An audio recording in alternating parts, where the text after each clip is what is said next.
Oh. Okay, are we still here? Wait, no, we're not. Are we? Wait, are we here? Are we still on? Hello? Am I still here? Hello? Are we still on? I thought it was from my end. No, it was from my end. Are we still here? Are we on? Hello? Can y'all still hear me? Hello? It looks, we know 30 seconds in, I guess. No, we can't. Oh, I see. All right, neat. Alrighty, so let me see. Here we go. Still, Captain, said Devin.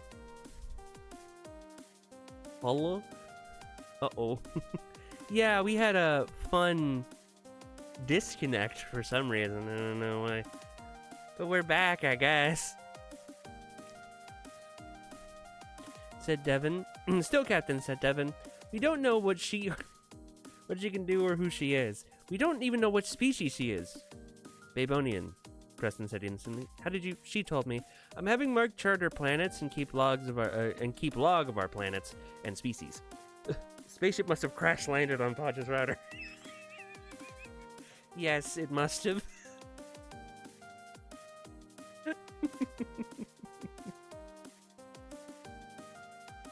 What about flowers? Dylan, stop trying to push your vegan ways on us.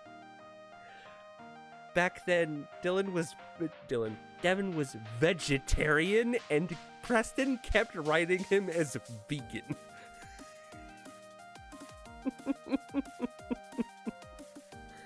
Devin was vegetarian way back when, and Preston kept writing him as vegan. I think he also just kept mistaking him for vegan in real life, too.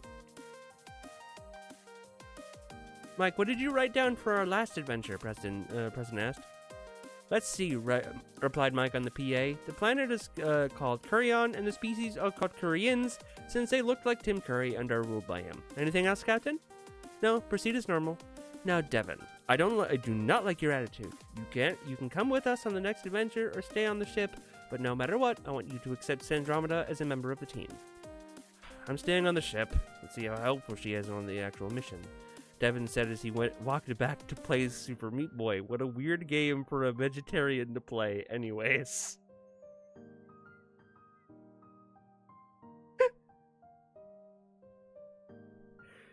Oh, man.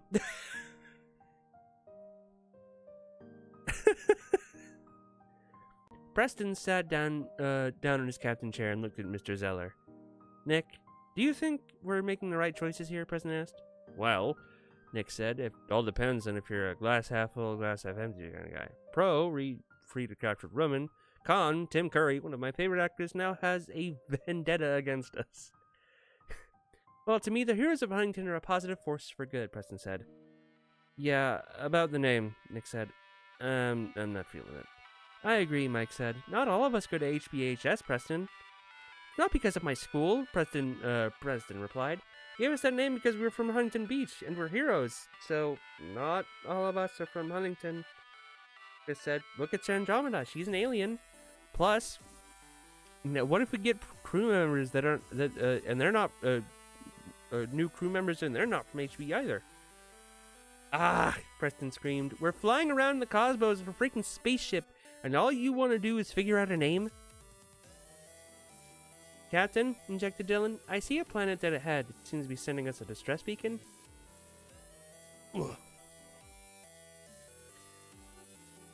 They answered the call up, and up on the screen, another teenager appeared. Greetings, my name is Mitchell. Oh man. Anyway, was taken from my home a week ago, and have been on the planet since then. On this planet since then. This planet is known as Kvinor, home of the Kvinians. This planet is an all-female society, and I have been taken hostage by a group of radicals known as the X chromosomes.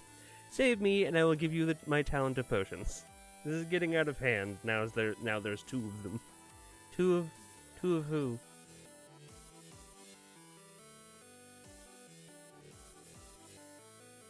Two of who?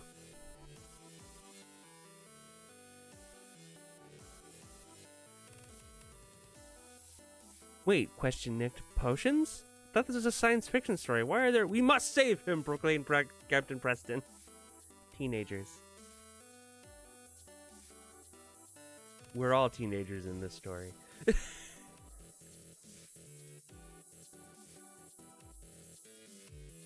Galaxy Friendship landed in the forest of Cuminor and headed straight to a large city where Mitchell's signal originated from.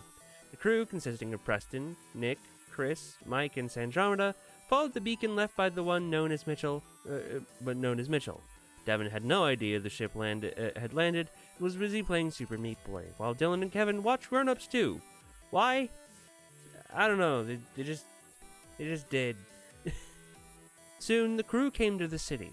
It had tall skyscrapers and numerous energy-efficient lights and electric-powered hover cars. Like Mitchell said, all the people were women. Making a Star Wars joke. I don't get that joke.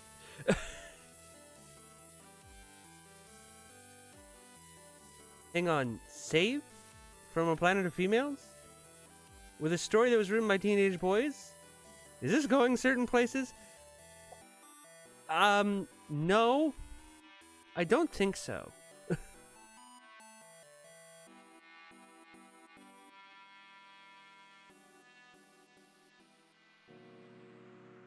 No, I don't know of the now there's two of them meme.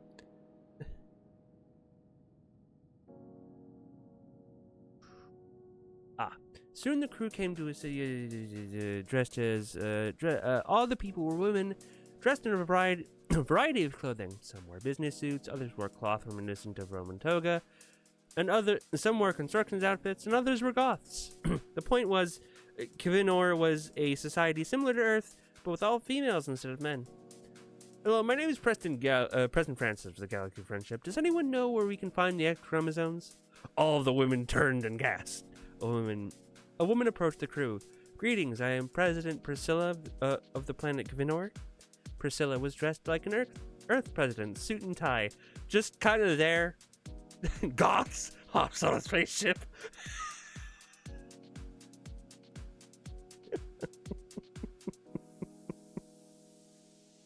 She had long brown hair, blue eyes with fair skin. In fact, she seemed to be human.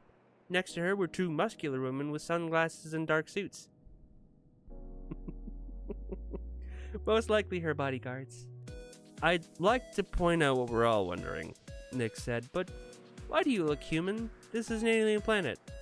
Ah, humans of Earth, Priscilla replied. Smart enough to achieve intergalactic space travel, but not quite refined enough for galactic biology. Sorry if that was rude. But as you can see, Cuminor is a little ahead of your technology, which we mainly use to improve communications and society. We also use travel that does not harm our planet, because unfortunately, our atmosphere is very thin. And yes, while many of the races in the galaxy are different from you on a physical level, you will come across races that are similar to humans. Even though they may look human, their biology is different. For instance, Cuminians have multiple stomachs and have 2% more brain activity than humans. Wow, Chris said in a sarcastic wonder. 2% more brain activity? That's a lot. The president then immediately slapped Chris across the face. Chris across the face. I messaged Todd separately. She didn't respond either. Maybe a whole power outage? Hold on, did you? Oh, hold on. Did you?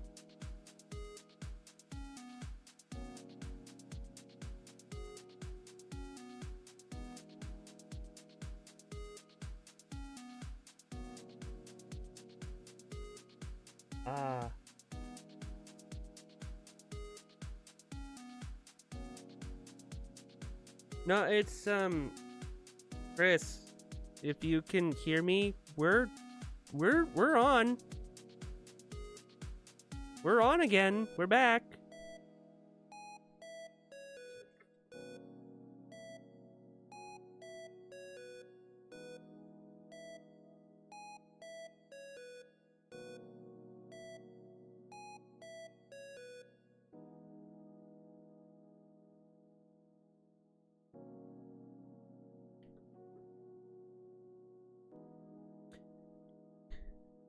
It's funny it's funny that we just got Chris Return of Posh. I was hearing you the entire time. Yeah, we've been back for a while.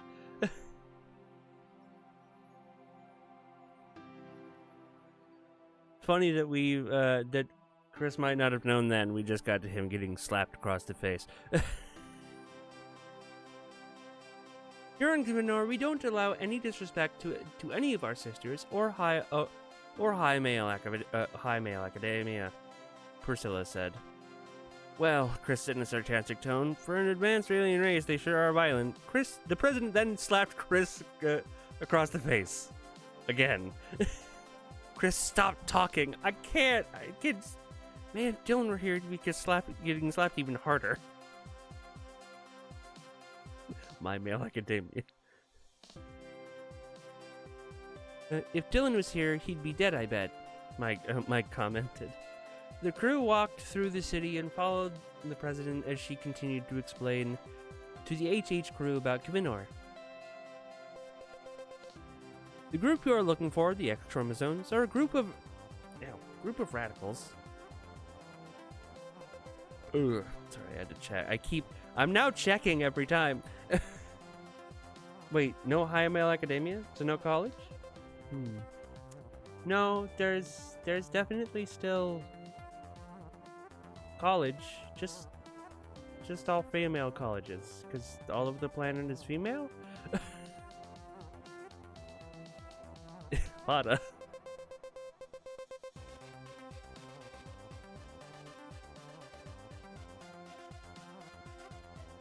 The group you're looking for, the X chromosomes, are a group of radicals who believe that planets with male leadership will destroy the galaxy. I'm gonna go get coffee and come back to the stream afterwards. Alright. See ya. They plan to destroy them before they get the chance. Where they are, I do not know. Shanks, do you want coffee on me?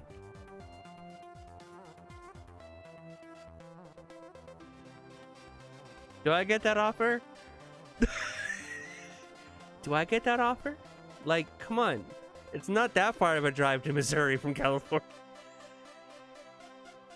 Coffee won't be... trust me, the coffee won't even be cold by the time you get here.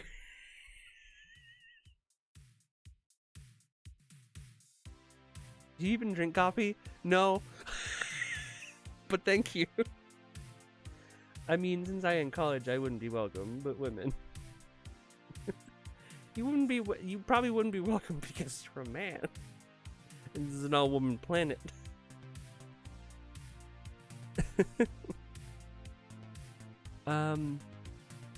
The president said, but with your presence on the planet, we could draw them out. You will do it, Preston said. But I have one question.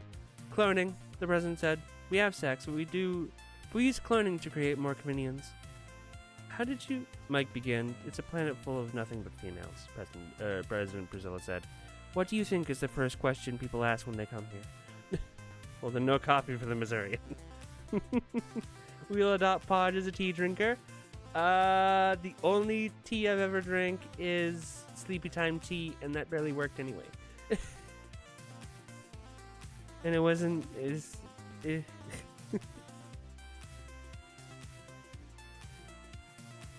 In the center of town lies Equality Park, where most Cavinians go to jog, relax, or enjoy nature with their significant others. It's also the location of Preston's ploy with Nick on vocals and Sir Andromeda on watch. Weird thing to call chloroform, but okay. Oh my god.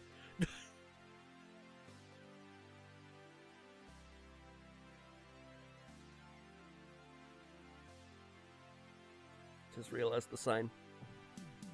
Well, past Goers answered my question. My question was thinking cloning. Yep.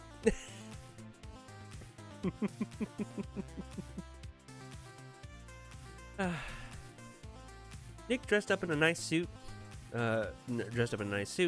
drags a box under the center of the park and pulls out a megaphone. Next to him, a sign that reads, "Dong, not wrong." I hate this plan, Nick said. Hey, this is the perfect way to draw out members of a group who hate men. Just read the words I'm telling you. They'll come, Preston said via earpiece in Nick's ear. Why am I the one doing this? Nick asked. Because you volunteered to sing and I was busy writing the song. Preston said, Now dance, monkey, dance! Nick pulled out the megaphone, turned it on, and began his act. Greetings, I am Nick from the planet Zelius. God. The planet Zelius. I have gone on many planets, and I have begun this philosophy. Oh my god. I don't want to read this, but I guess I'm reading it. Men make progress when they are in charge, and why shouldn't they? You see, here's what you got to know about men. Nick pressed a button on the side of his megaphone, and music began to play. I'm not singing this. Not singing this at all. We gave you Johnny Depp and Channing Tatum too. Both of them attractive and in love with you. The music of Queen and Kiss, movies by Tarantino and John Heder. And don't forget Derek Jeter. Sing, monkey, sing. No. And add to that a fleet of innovations made to men who were very wise. So for all the cool and great stuff, you can thank the guys.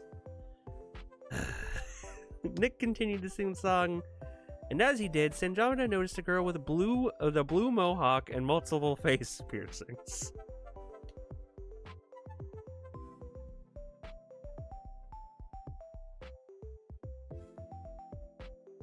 Of course, 2014 Preston wrote the radical X chromosome as a person with a blue mohawk and multiple face piercings.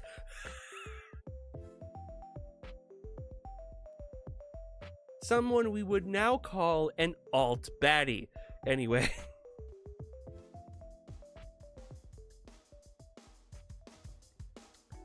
She pulled out a thin white stick and threw it at Nick. The women around them looked at the thin white thing and saw it beginning to glow red. I was about to say it wasn't that cringy, but... Ah, screamed a woman, it's a tamp bomb.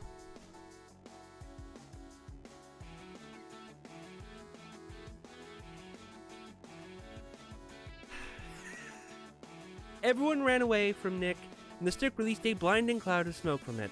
The Mohawk girl entered the smoke and put on her sunglasses, which then glowed green to see through the smoke. Power smoke in perfect timing.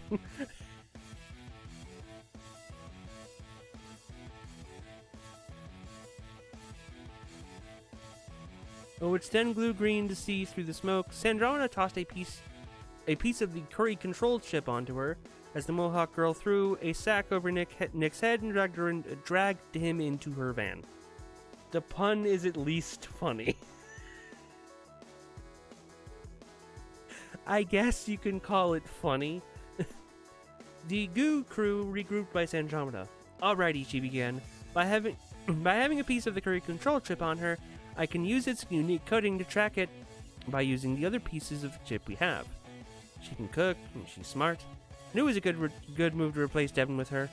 I am an awesome captain, Preston proclaimed proudly.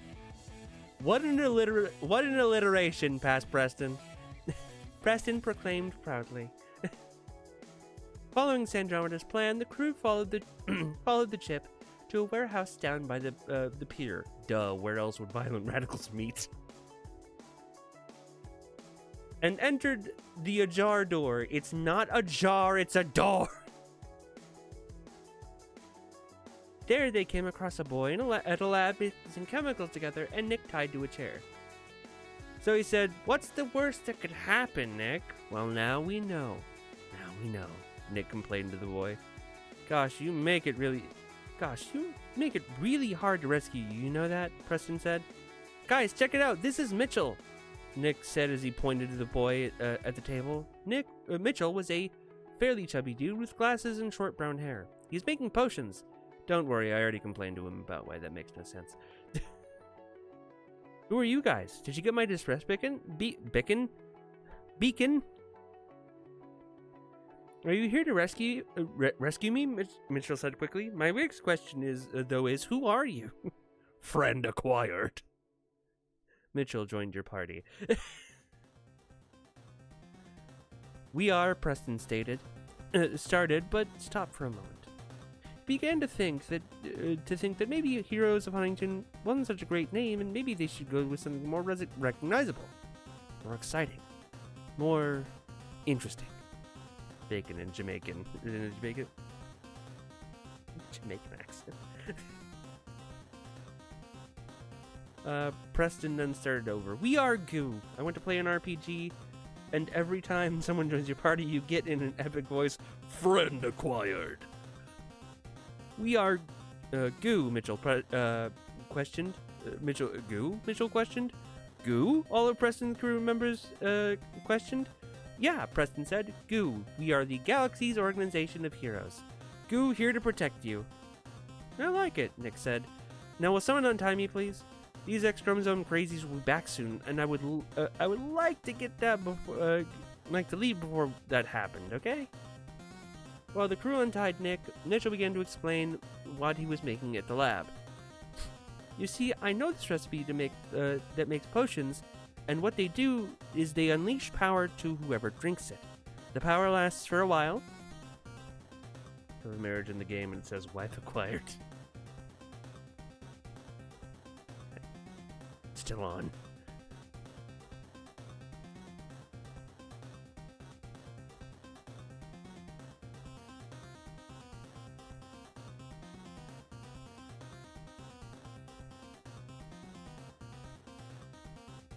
Ugh.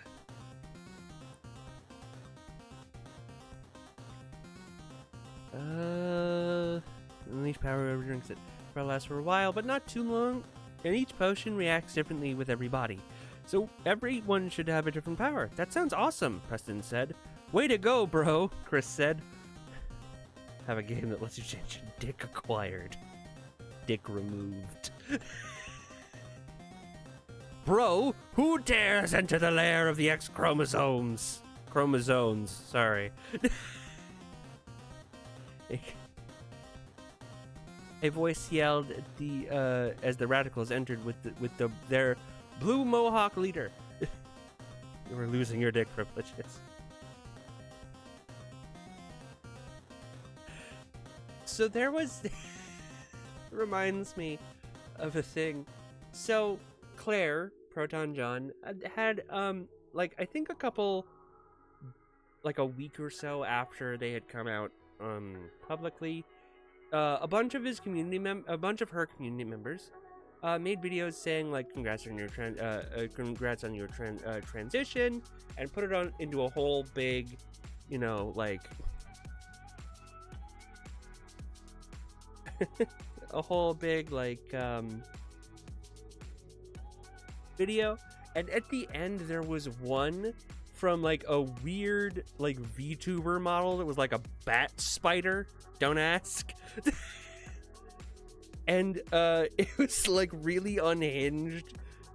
Like the person started shouting, one of us, your testosterone is forfeit. I revoke your right to be male. And that made me think of that.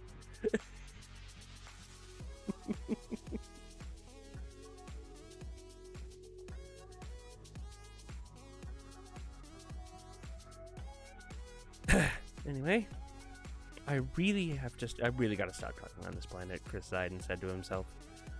Well, sisters, the Mohawk girl probably said. It looks like we can test our power on these wieners.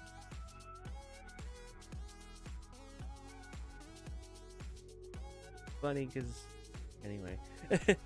Yes, the X chromosome says. Use the potion, Valerie. Eradicate the scum of the galaxy, leader.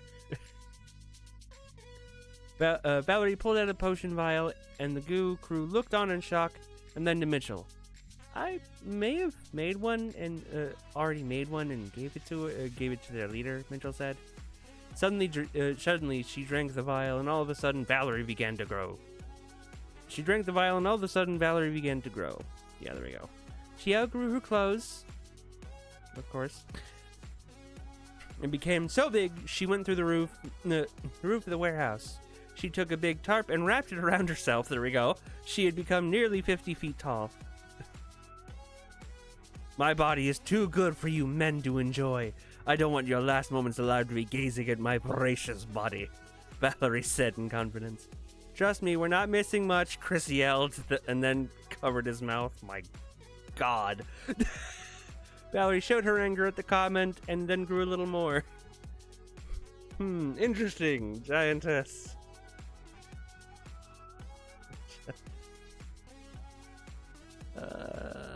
Where the fuck did that go? Where is it? He lifted her hand and swung it towards the GOOH crew. They all ran from the gigantic hand and hopped into Valerie's van and drove off the gigantic girl. All right, don't panic, Preston said. We are under attack by a 50-foot woman. What do we do? Nick laughed and everyone looked at him. I just got it, Nick said to everyone. She's 50 feet, attacking us. Attack of the 50-foot woman. Never mind. Me. That was abs. Why did I say me? Oh, I do that sometimes. Of course it was me. I said it. Well, Preston technically said it because he wrote it, but I was the one saying it and care. But that's definitely something I do. She 50 feet and attacking us. Attack the 50-foot wing. Whatever.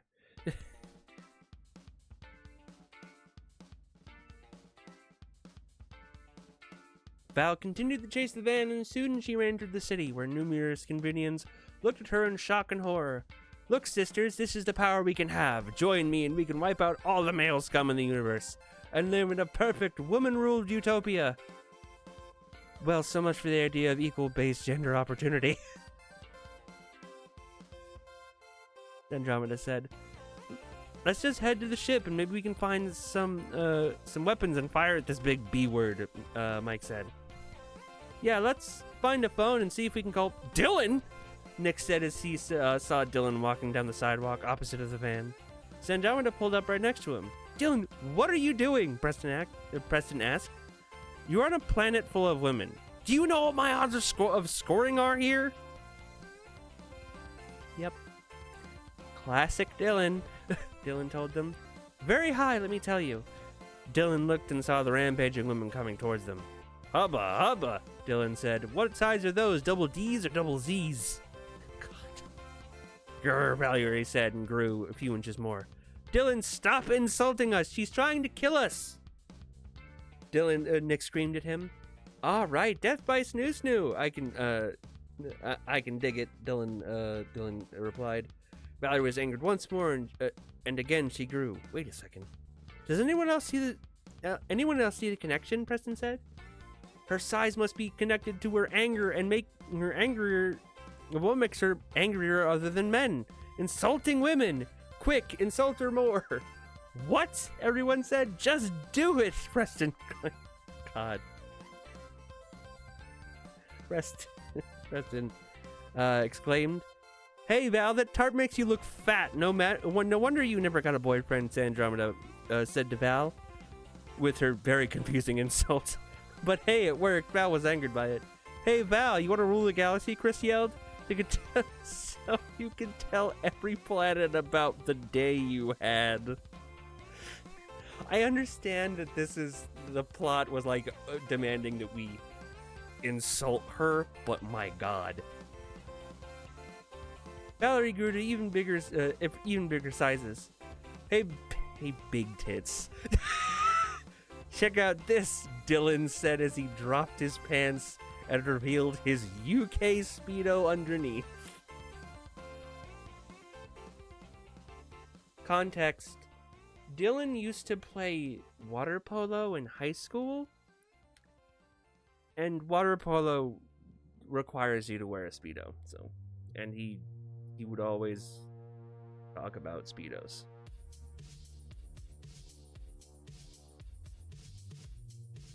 Or talk about how he wore Speedos. Like UK representation. Look, Snack.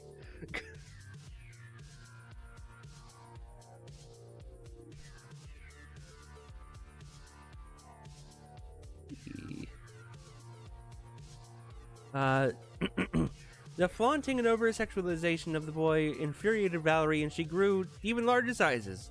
And then she fell down. Dead. What happened? Mitchell asked. Simple, Preston began to explain. She got bigger and bigger. That meant she got taller and taller. Soon, she got too big. Her head was near the atmosphere of the planet, which Priscilla said was very thin.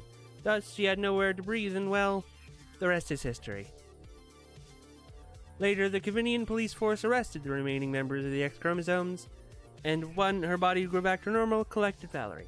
President Priscilla came to the members of the GOOH crew and awarded them a bag full of platinum coins and a bra with two big black X's on of them, a memento of their victory over the X chromosomes. With that, the president shook the GOOH crew's hands as they boarded their ship. Back to the Galaxy Friendship, Devin came out of his room to find his friends holding a bra, a brand new kid, and Dylan in his Speedo. I don't want to know, Devin said as he went back into his room.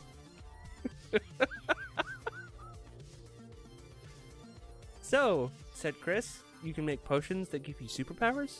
No, replied Mitchell. They unleash your hidden power for a short amount of time. My power is I can stop my time when I hold my breath. Yes, that is a direct reference to Goldo from DBZ. Well, Mike said, we saved you. Guess that means you're gonna have to give us the recipe, and we'll drop you back off on Earth. Fuck that, Mitchell replied. I've been on an alien planet for a while. I learned some things here, and I don't want to go home. I want to be a hero like you guys. I want to be GOOH too. God. Well, Preston thought aloud. He can provide us with the power thing. Plus, Mitchell interjected, I learned some things. Like, for instance, see that purple square on the door there? Hit it 5 times in rapid succession. Mike hit the purple things as instructed by Mitchell. All of a sudden, a hidden door opened and revealed a giant trophy room with an empty pool in the back. It's a trophy room. I heard all ships are equipped with them. Plus, the pool is supposed to be filled with treasure you find. Is this what these coins are? Mike said. Treasure? Yes, specifically space credits. Looks like we got 25,000 for taking down those radicals. Understanding the fun this ship was going to be, the crew put their first 2 trophies in the rooms. Andromeda's bandages from her first adventure. Don't remember bandages. And the X chromosomes bra. Boys, said Preston, let's go treasure hunting. And find some trophies that aren't so damn weird, said Nick. The end. So that was the first 2 issues.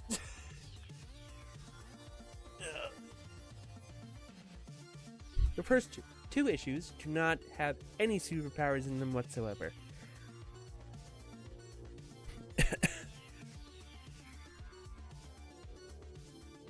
Maybe it's the first 3. I'm not sure, actually.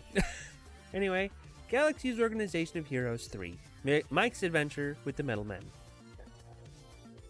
For a second, thought the child was going in the pool? What child?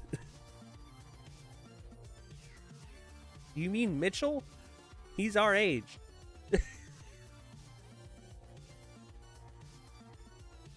Captain said, the new one. No, he's our age. Not a child.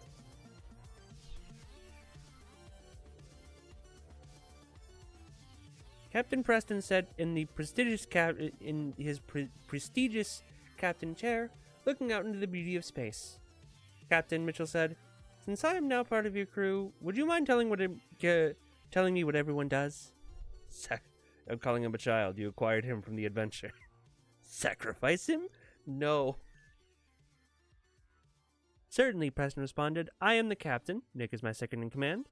I don't know what that title means, though.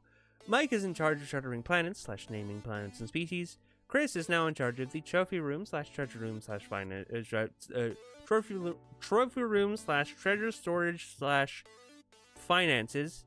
Kevin is in charge of the transporter in case anything goes wrong. Cardona is our pilot since he is the only one who knows how to drive. And Damien, well, he keeps himself mostly.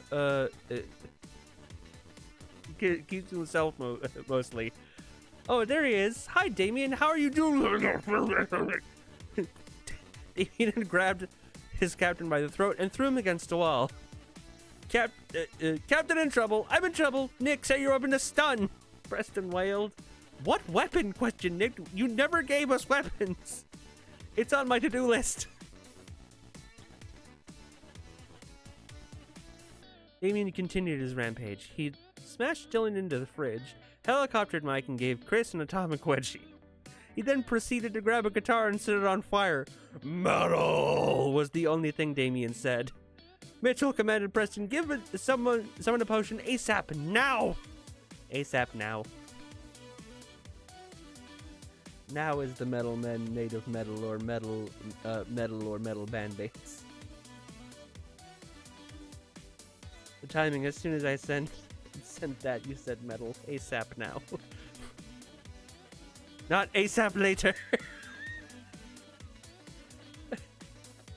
Still don't like the fact that there are potions in a science fiction like shit, complained Nick. Mitchell tossed a potion to Devin. He proceeded to drink it, and his inner power was unleashed. A blue aura encompassed a large area of his surroundings. He approached Damien, and when the aura touched him, he slowly swayed back and forth before passed out. Damien could only utter the words, "Mommy, I want a cookie. Chocolate chip, bitch." Mitchell. It appears that Devin has the power of knocking someone out when they are in his purple aura, similar to Luigi in Smash Brothers. ASAP at your nearest convenience. Haha, laughed Preston, you're the Luigi. Yeah, Devin angrily uttered. Well, at least I know what my power is. Is it tying at Damien? Because right now you suck at doing that simple task, Preston said. Preston quickly said, "Shots fired," Chris chimed in. God. When Damien came to, he looked around the room and saw his crew looking at him. He noticed that he was tied to a chair, and he saw that his shirt sleeves were ripped. Then he realized his sleeves were always ripped. Damien, said Nick. What the fuck was that? Alright. Let me explain. Damien replied, my species goes through a type of ritual every 8 years, and when we don't do it, we have rage attacks. Kind of like Spock on Star Trek. Species, you're from Earth. Actually, stated Preston, actually, I'm not. I'm from planet Metalia. My race is exactly similar to yours, except we are all super metal. Now, if I don't get back home to the planet Metalia, yeah, I know. and do the ceremony. Black Judas Motley Osborne. Metal, you say? Rage attacks, like me when I get stuck on a cave. I will become more violent. Well, Preston said, I'd love to help Damien, but Mitchell found us a space channel that is ahead of its time. Literally. Avengers 2 premieres tonight. You won't help me out because of a movie? Not any movie. Of Avengers 2, it has Ultron.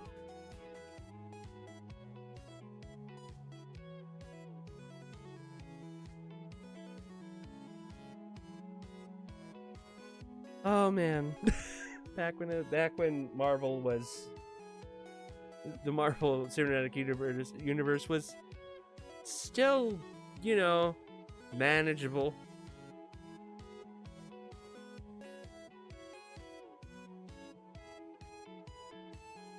Make a very valid argument, Damien said in an understanding tone. I'll do it, Mike said. You guys can stay here, but drop me off in Metalia and I'll help Damien do the ceremony. Sure, Chris said. Go have an adventure. I'm sure I'll have a solo adventure with a friend soon too, right? Be sure to check out GOOH number 21 when Chris gets his own adventure. He gets his own adventure sooner than issue 21. But anyway, the ship landed on Metalia and Mike and Damien exited the ship. Captain Preston put the popcorn in the microwave. He presses the button on the popcorn setting. He then leaned against the counter and waited for the popping to end. Why are we describing what Preston's doing? Because Mike and Damien are still walking. Let's see what's going on with them. Mike and Damien walked through the metal forest. Literally, the forest was made entirely of metal. Yeah, my people are really good at metallurgy. We have all this metal. Might as well do something with it, Damien explained to Mike. Okay, so they ignore metal friend to watch a movie about a metal man. Exactly. As they approached a large metal gate, two guards popped out from the bushes and aimed their record-slinging guns at them. Halt, state your purpose, or we will fire the Batman soundtrack and it'll hurt like a bitch. Whoa, said Mike. No worried. No worried. No worried. We come in peace. It has peace. It has peace, the guard reacted. Fire! No, yelled Mike. I bring you love. Aw, said the guard. He brings us love. Fire at the groin. Wait, interjected Damien. He is here to help me with the ceremony of Black Judas Motley Osborne. How do we know you're a metalhead?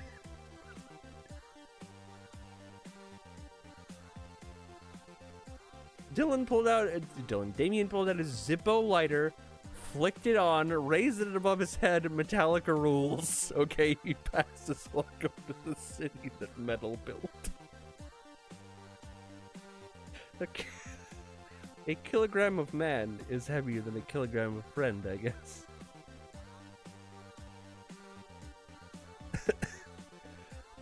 Damien and Mike entered the city known as Skull and Bones. Give me a second, I have to use the... I notice I'm getting wheezy, I have to use the RX vape.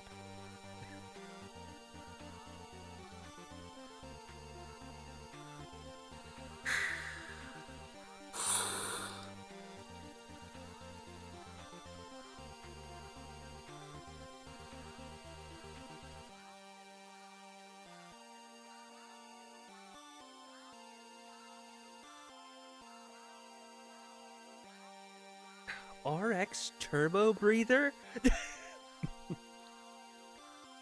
More like RX you suck at breathing ears help.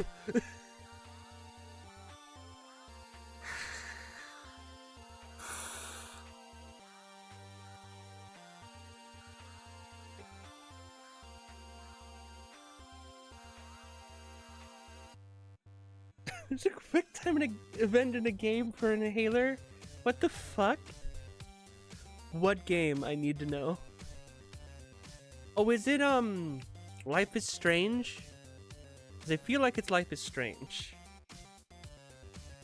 Oh, it's Heavy Rain. That was my second, guess.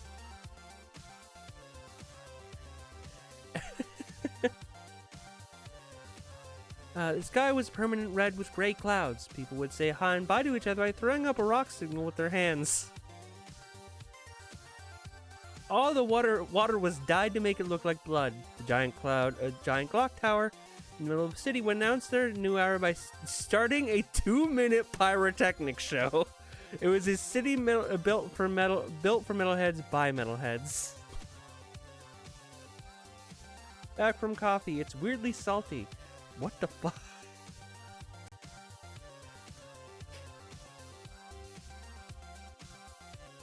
Timing me? No, I'm timing myself because I have to hold my breath for 10 seconds while doing it. Heavy metals. Microplastics.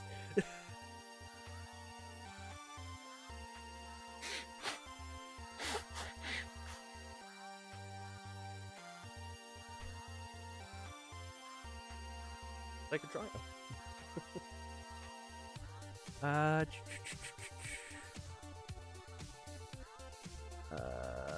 The townspeople were actually smashing violins for fun. Alright, Mike, all we have to do is simple. I need to find a man with the initials of MU and have a medal off with him.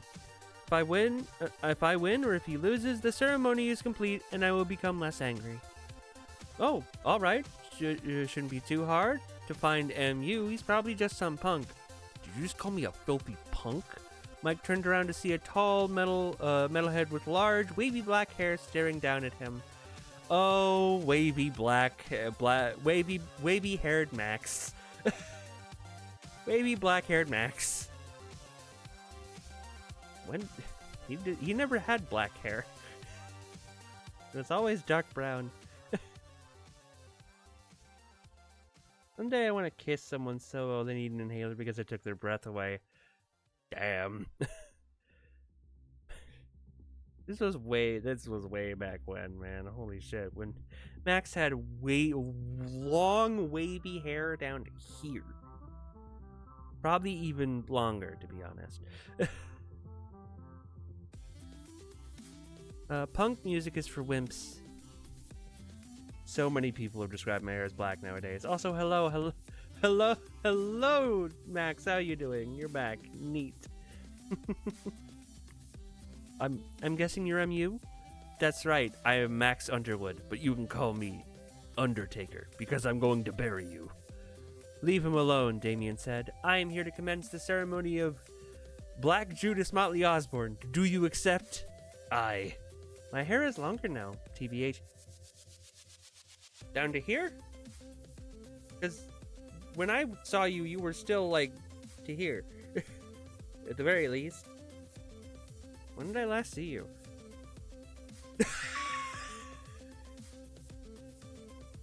When did I last see you? Mid-back? Jesus, really? You've grown your hair out that long? God damn.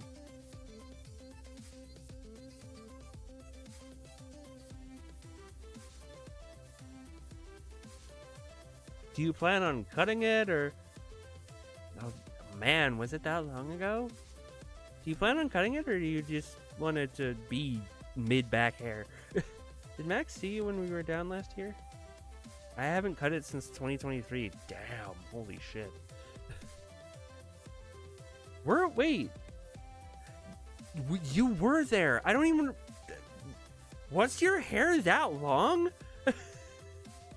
Was your hair that long when we were, when I was there?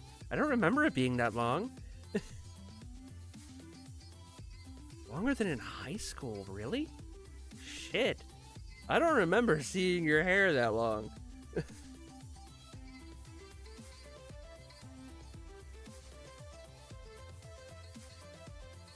Oh, it was in a tail. Okay, that makes sense. The ceremony began. Max pulled out his mini boombox with song Crazy Train blasted out from it. It is barely a metal song, but sure. The ceremony began. The two metalheads repeated banged their heads to the beat of the song, furiously and angrily. The more they headbanged, the more of their anger was released. They were having the best metalhead ceremonies ever.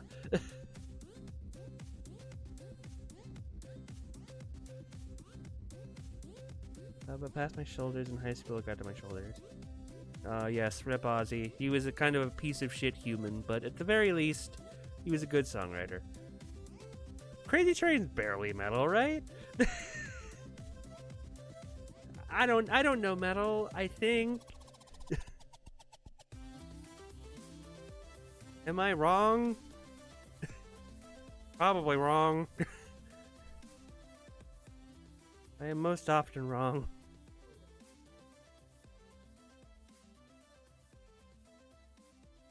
The fuck? No, it's metal, really? Damn. What did Ozzy do? He really shitty to his wife. Like, really shitty to his wife.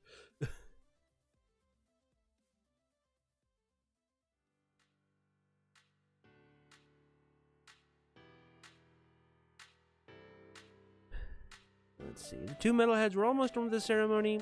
After 5 different songs, they finally came to their final one, "We Are the Road Crew." But before the song could finish, the gates of the city were blasted open. Black Sabbath is metal, but like OG metal. Okay. Got it.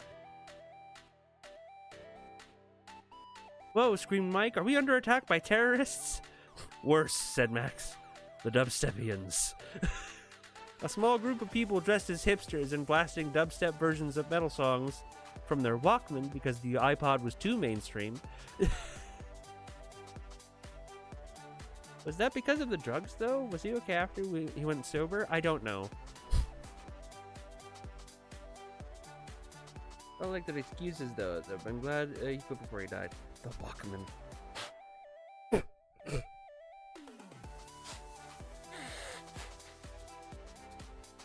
He was a classic rock and roller, so lots of drugs and misogyny. He was sober for a long time and changed wildly. Okay, well, at the very least.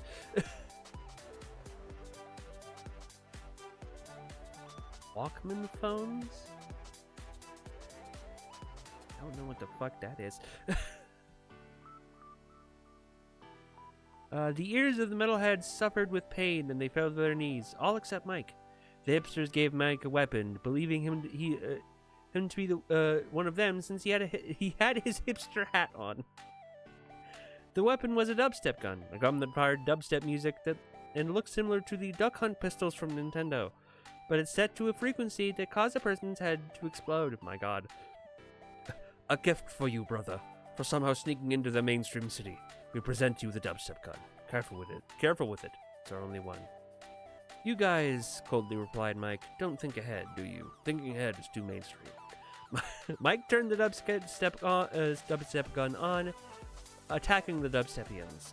All of their heads filled like big balloons before exploding. All that was left was blood and piercings. One remained, and Mike and Damien and Max slowly approached him. I hope you see the irony in this. Mike said to the hipster, realizing irony is too mainstream. Damien and Mike took the dubstepian, Damien and Max took the dubstepian, threw him onto the pitchfork, oh my god, it's a trident, of the statue of Poseidon. Why? Because it was so metal. Wait, this was 2014. This was before Saints Row 4. I think this was around the time that they were showing off stuff for Saints Row 4.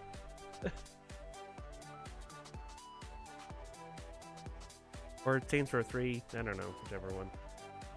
At the center of the city, a ceremony took place, and Mike was awarded the guitar of Metallia, the dubstep gun, and 500 space credits.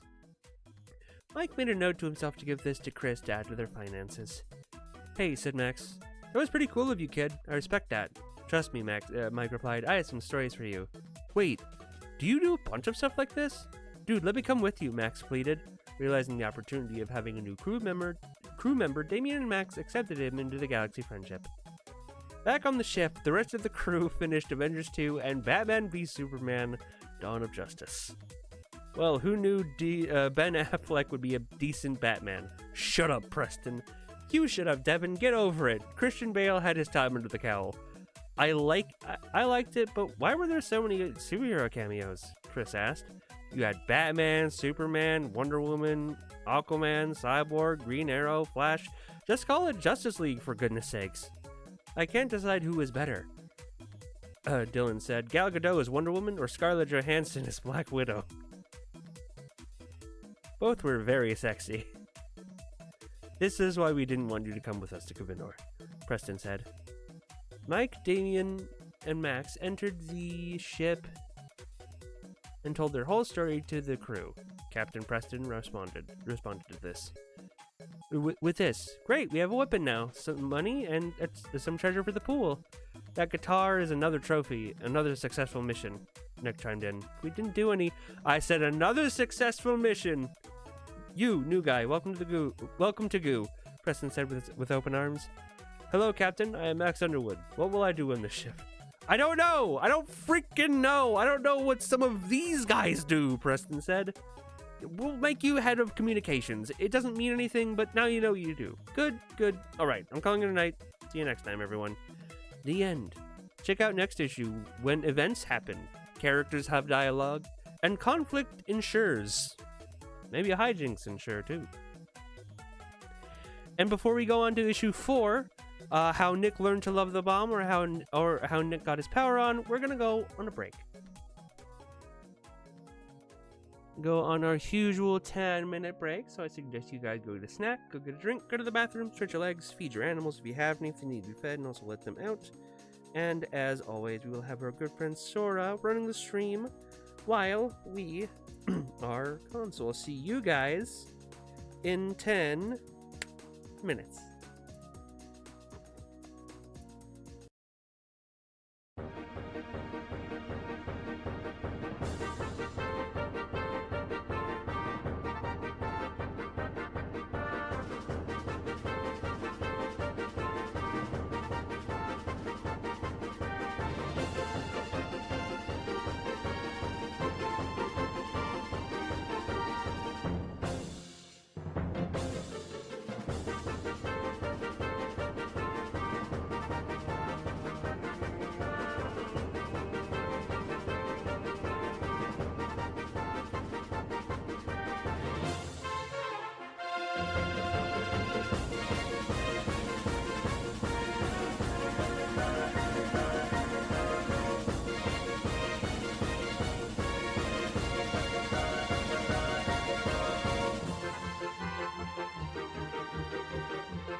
We're back. All right, on to issue 4, the issue where I'm in, where I am the focus, where I get my power. Captain Preston sat in his captain's chair, but instead of admiring the beauty of space, he was admiring the allure of Sir Andromeda. For an alien, she was much nicer and human than the other girls back on Earth. Plus, everything checked out. Writing and personality checked out. Not some dumb bombshell.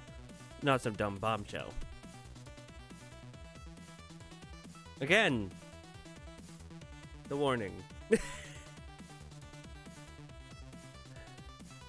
Cringy, teenage, 2014 human.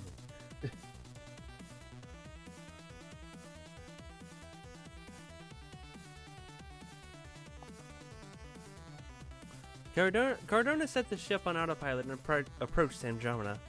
Preston got a worried look on his face.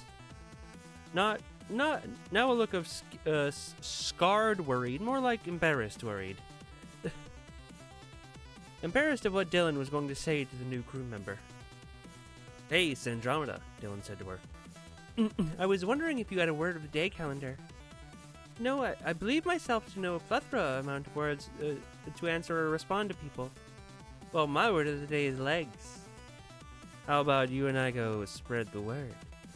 Are you asking me to help spread the word of your religion? No, I'm asking if you to screw... Andromeda! Preston interrupted. Podge, it's the ultimate bottom boss. How did you know I was a bottom?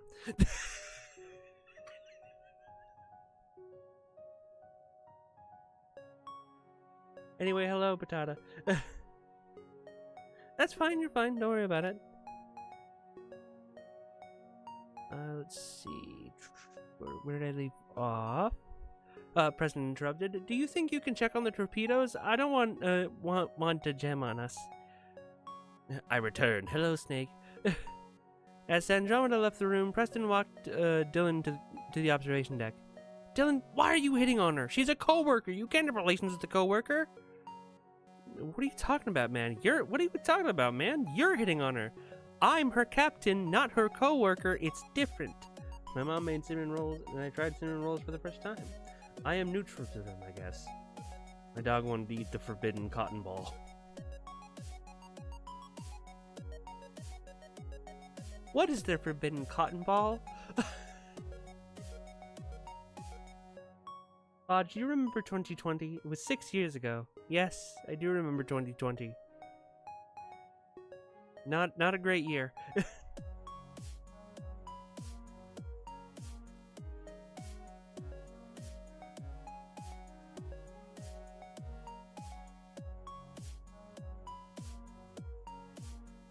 Oh, the hamster you guys have, that's right.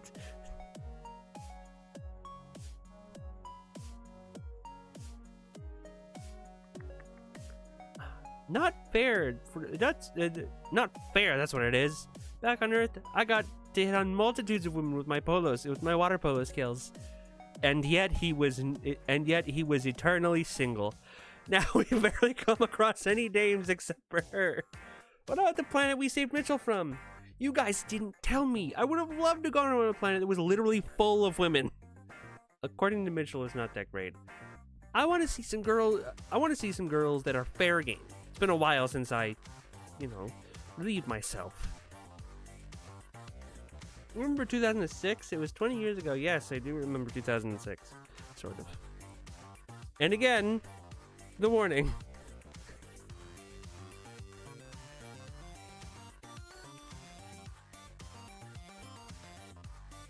I don't want people to think I'm an incel. Again, the warning. Let's see. I want us to go back to that hot chick planet. Wait.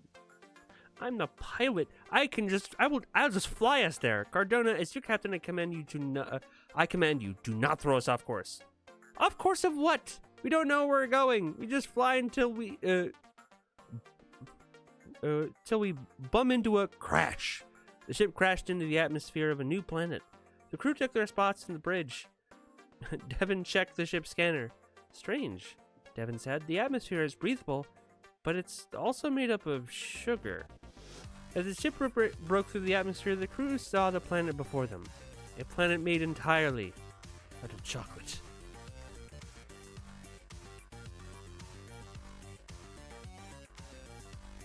Crash Bandicoot, tell your friends, and make lots of loot. Real song. When U.S. next election, we need it. Well, sorry to say, 2028. Still got a few years.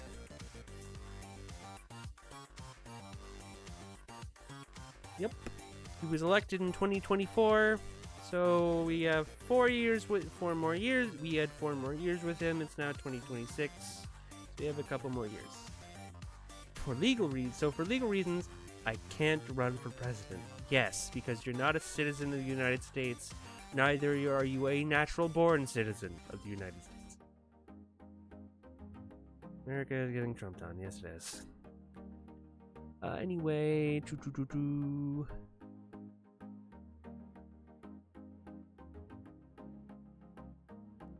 There was no sun, only a moon that was smaller than Earth's and closer to the planet too.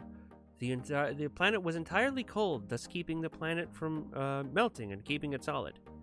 A planet made out of chocolate, Nick said in awe. I claim this planet for Germany, the land of chocolate.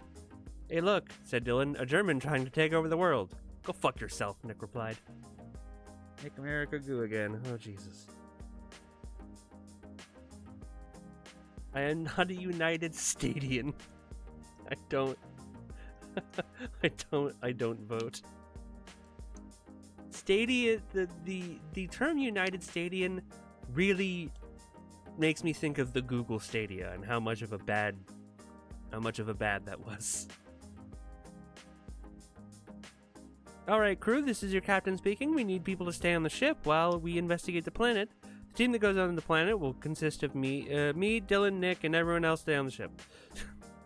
You will stay in touch via our communicators. Mitchell, while we wait for the ship to land, prepares us a potion.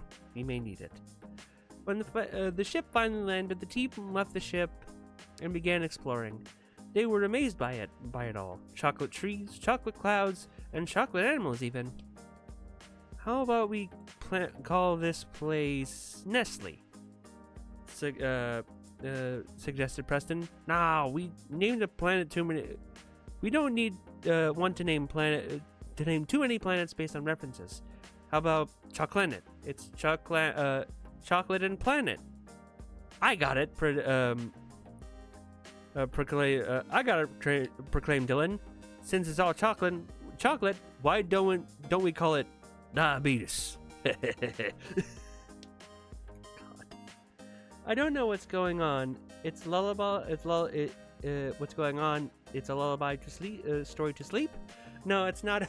This is a story that my friends and I made 12 years ago. And January is its anniversary, so I decided I wanted to do a reading of it.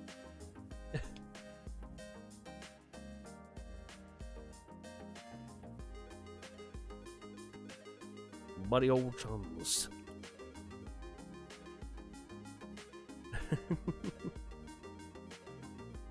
Dylan replied, Preston, we are not naming a planet after a disease. After they walked through the chocolate forest, the men came across a populated town and saw that even the people were chocolate. Men appeared to be the only people on the planet with almonds in their body, which made sense considering only men had nuts. I will say that is a very funny joke, even all these years later.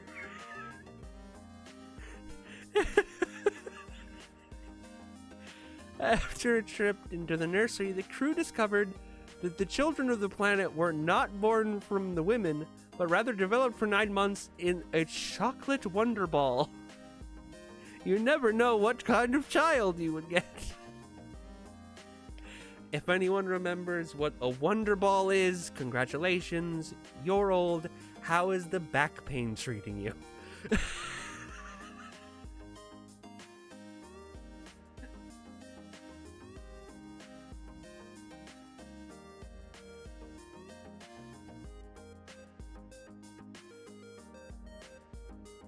Ooh, I'm young, I have no idea what that is.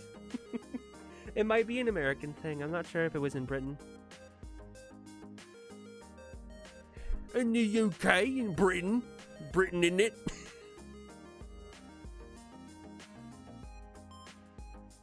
England in it.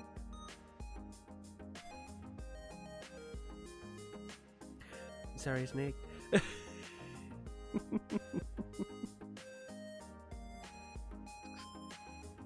You never knew which other we got. The crew then heard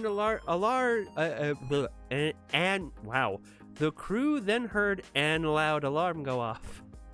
All the people stopped their activities and gathered in the square. The crew hid behind a chocolate bush and watched what was happening. A chocolate general approached a chocolate podium. Fanboy and Chum Chum? What slang were you saying that was offensive?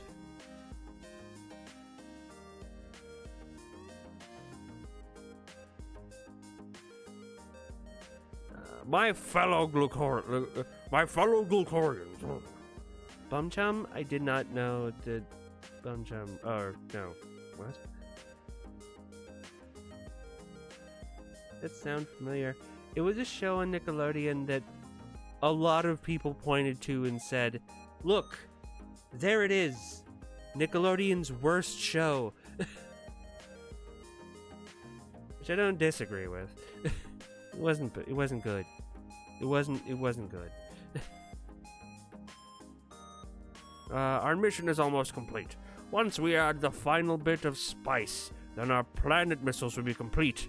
We'll then fire them into the suns of the galaxy, thus eliminating the chances of our planet being melted. Yes, the planets within those suns will be destroyed as a result of the sun exploding, but it is a necessary sacrifice to make sure that we prevent our planet's destruction in the next billion years. All hail Glucon! Wow, said Dylan, a chocolate general obsessed with wiping out millions of people to ensure his people are dominant. He must be a German candy.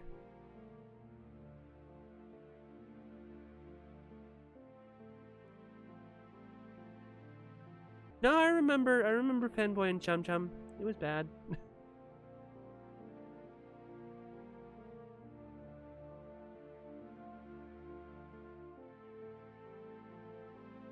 my god, what is happening?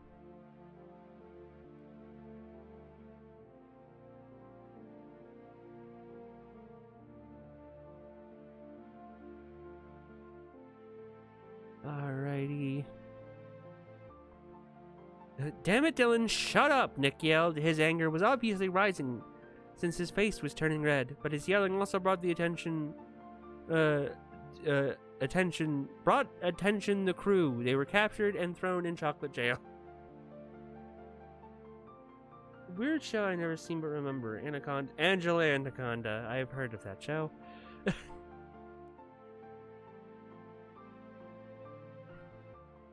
How come every time we bring Dylan with us, we get thrown in some alien jail? I don't know, Nick. I don't know. But we need to get out of here. Preston, Nick, it's chocolate. We can eat our way out. Yes, said Nick, but it's always a 20-pound wall of chocolate that's keeping us in.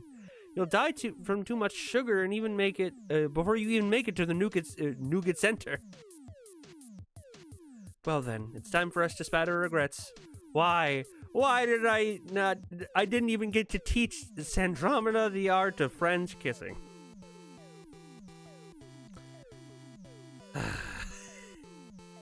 The only good thing to come from those cheese-sniffing surrender monkeys.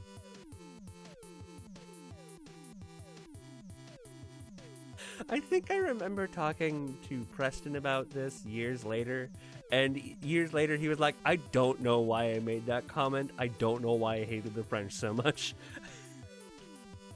The random memory, Mr. Meaty. Oh yeah.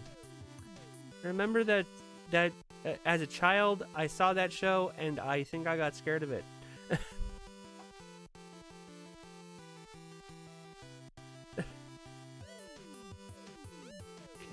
Is it? Preston, Nick yelled, even though I hate saying this, we should take a potion. Me, Dylan said, I should take it. Dylan, I'm captain. That means I decide to get who gets the potions. Having said that, it will be Nick. It will be Nick who drinks it since he hates the idea of magic in our space travels. The only non-horror movie show that scared me as a kid was Look Who's Talking for the talking toilet. I don't know what that is. Nick, angry at Preston, drank the potion. His crewmate and captain watched him. Nothing happened. Well, that's fucking awesome. Everyone has power but me. This shitty potion maker can't even give me powers. Just then, Nick's face became redder and flames came from his hands, and he melted the chocolate wall to goo. Heh. Get it? Nick realized the angrier he got, the more flames he could produce.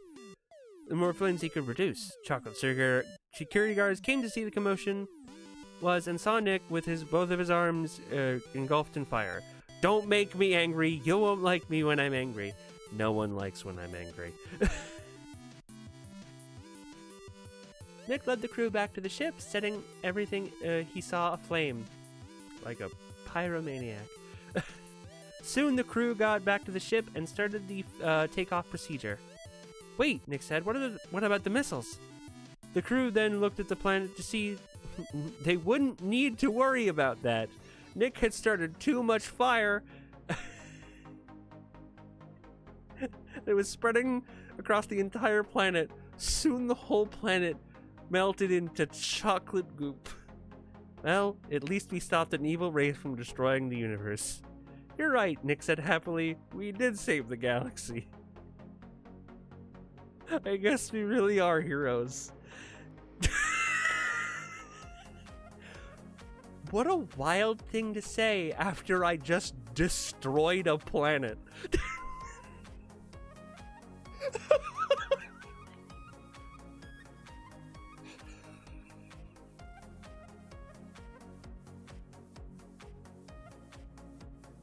Oh. Anyway. And I, chimed Dylan, stole this on our way here. Dylan showed 2 boxes of chocolate Wonder Balls. 2 boxes of children. One would be put in the trophy room as a remembrance of the destruction of the planet Glucon. and the other would be cloned by Mike so he could drown himself in their wonder deliciousness. Seemed like another good mission.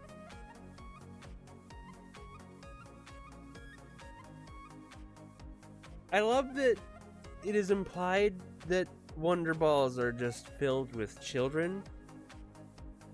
So what we just did was stole 2 boxes of children? And it is implied that Mike will eat the Wonder Balls. So Mike is now eating chocolate children.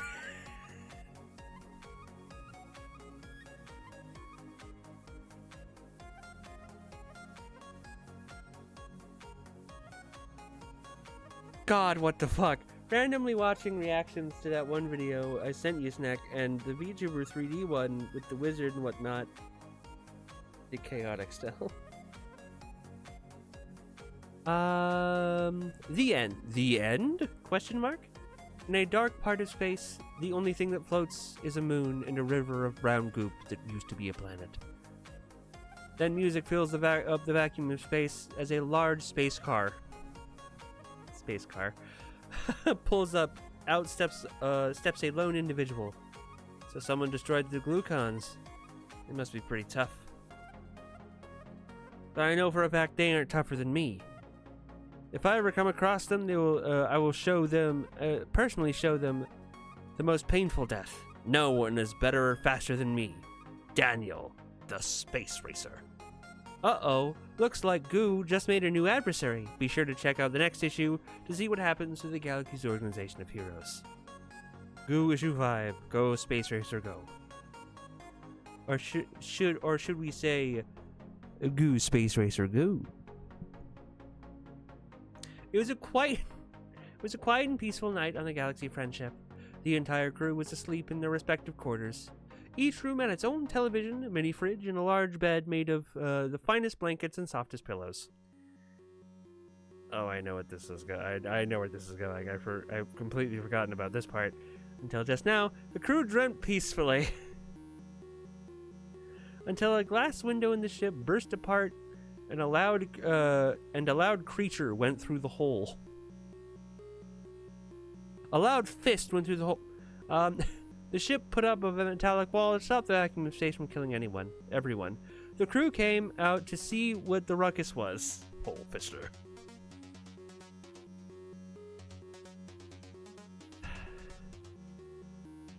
Everyone was dressed in their PJs.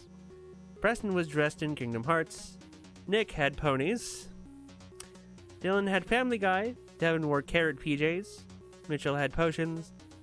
Kevin had BMO ones. Both Max and Damien wore Metallica pajamas. And Chris wore his dandy jammies. So yes, back in 2014, I was what was considered a brony. I liked the My Little Pony Friendship is Magic show way back when. And by dandy, they mean Space Dandy. Space Dandy, the anime. If anyone remembers what Space Dandy is. I was a brony back then.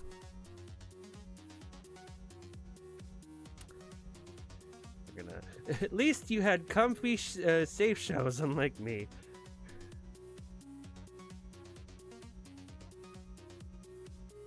But Sandromeda wore her nightgown. The loud noise came from a large space motorcycle, and atop of it was a large, teenage-like person. He stepped off his hog and addressed the crew. I am Daniel the Space Racer. I own some of the rarest cars in the galaxy and considered to be one of the most dangerous people in the galaxy. Hi, I'm Captain Preston. This is my crew. We're the galaxy's organization of heroes. Snack, I do want to tell you the VTuber has called herself the Fister. It's a spy. Hello, fellow kids. You're the one who destroyed that pathetic race of chocolate bombers? Is he talking about the German chocolate people we defeated? Dylan questioned. A bunch of kid in pajamas? This is what I must deal with? So be it. I challenge you to the Rainbow Mary O drag race. If I win, I get your spaceship. And if we win, Then I will give your biatch back. Daniel then pulled out a mechanical stick and pressed a button. A plasma lasso engaged, which he used to hog tie Andromeda onto his hog. Enter the race, or I will kill all of you. And to show you I'm serious, Daniel pulled out his double-barrel space shotgun and blasted Kevin in the chest, killing him. He then drove off into as the crew gathered around Kevin. No, cried Kevin. Kevin, what will we, cried Chris. Kevin, what will we do without you? I don't know, he didn't do much on the ship, Max said. All right, crew, let's enter this race. What will we do without you, Kevin? I don't know, he didn't really do much. Anyway, on to the race.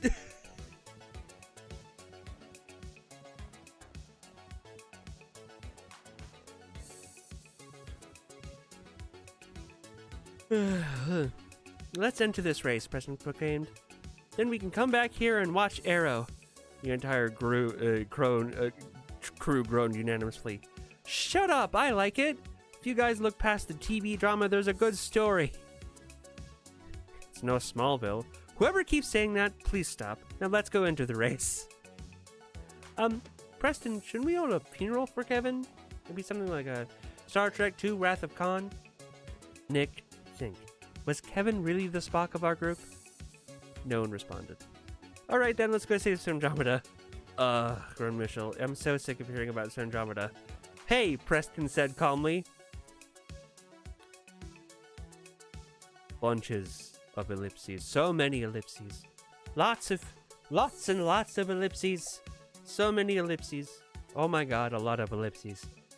Shut up. Hey, hate to be that guy, said Max, but this ship is tight. Ship is tight and all, but I don't think we can enter it into a race. We need to get an actual racing machine. Well then, how about we check out the local space bar? There are probably some bikers who could help us, Mike suggested. All right, Mike. Crew, this is Captain Preston. Dylan, fly us to the closest bar. We're gonna need a ride to save Andromeda. Shut up, Mitchell. Chapter 2. Hey, you out in the street. Was definitely a reference to the Kappa Mikey song. Kappa Mikey theme song. If anyone remembers Kappa Mikey, good for you.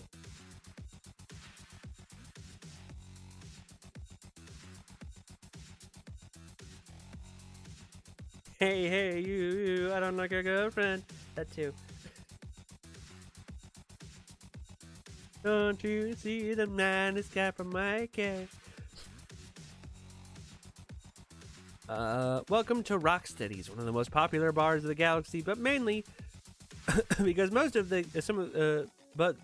that's because mostly some of the galaxy scum likes to hang out there. That was a wreck of a sentence, my god.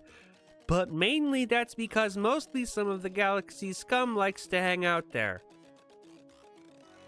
Bro. Imagine it was like a combination of that bar from SpongeBob SquarePants movie and the cantina from Star Wars. The crew landed there. Wait, I remember Kappa Mikey. So do I. Kappa Mikey was a show. Did you know there was a lost media mystery tied to it? Because it was originally made for MTV, and the pilot for that was lost for a long time. I think it's now found. I'm not sure if it's on YouTube. But yeah, it was lost for a long time.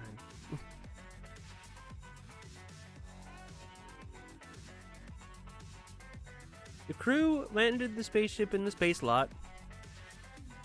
Space lot. Yes, Papa. Why are you calling me Papa? And exited. Alright, crew. We are looking for a biker gang and that can loan us a bike to enter the race. Shouldn't be too hard. After all, we are the galaxy's organization of Devin. At a bar that the space police are afraid to patrol. And yes, Gaga. Hey, I mean, if you consider me Lady Gaga, fuck yeah, trans icon, even though she's not trans. She is very much a trans icon, though. LGBTQ icon. Hodge flies with the power of pure bullshit.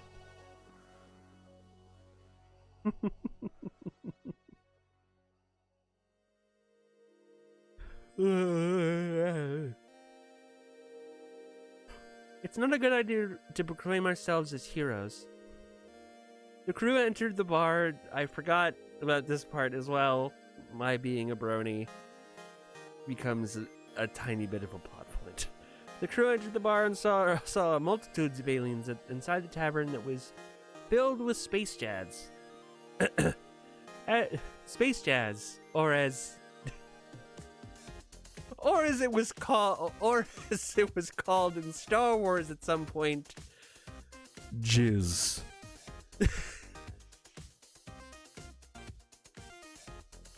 As they walked through the bar looking for a friendly face, Nick's shirt caught on a loose nail. He tugged on it until a little bit of his clothing came off. As he ran to catch up with the crew, he failed to notice that the nail had ripped off of some of his pony PJs. I'm assuming I had worn my clothes over the PJs? My brain can't hear the MLP song normal. My little...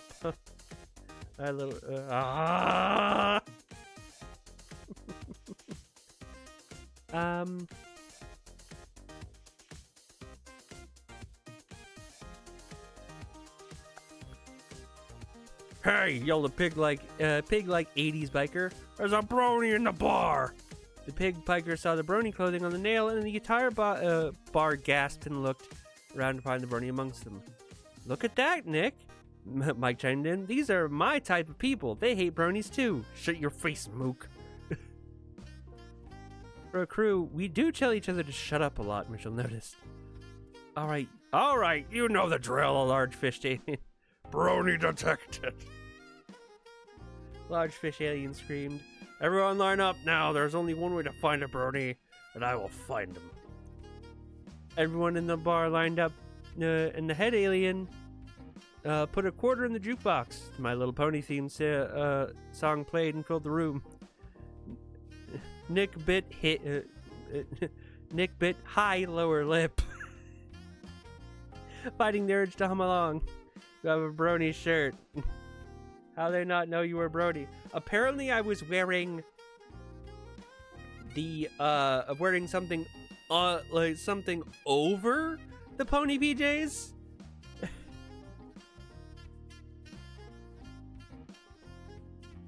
I don't know.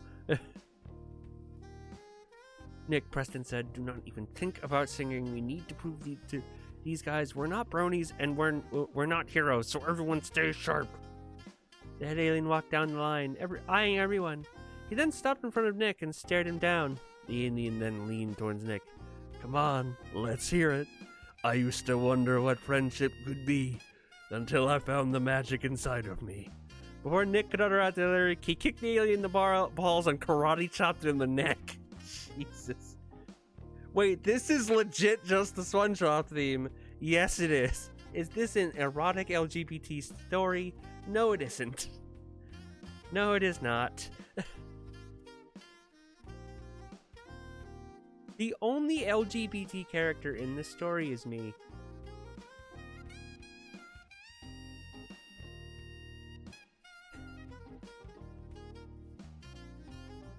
So, you like to fight dirty? Well, that means only one thing. There's no possible way in reality that you're a hero or a brony. The entire bar cheered and carried the crew on their shoulders and brought them mugs of delicious brew. Thank you. Thank you. There's no...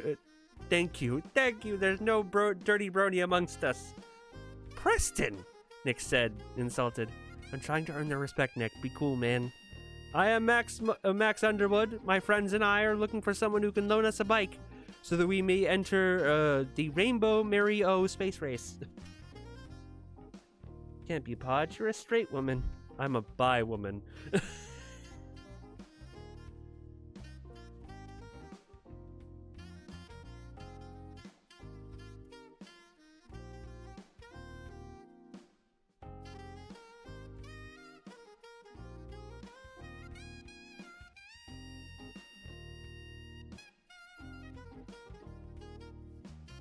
It might have been if you didn't kill him off so early. A woman that comes by, that's funny.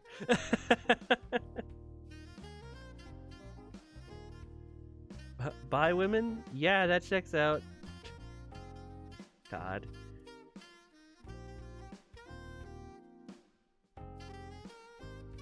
Yay. We'll help you out. The crew walked to the back of the bar and came across a gang of short, hairy dwarf bikers. My name is Snake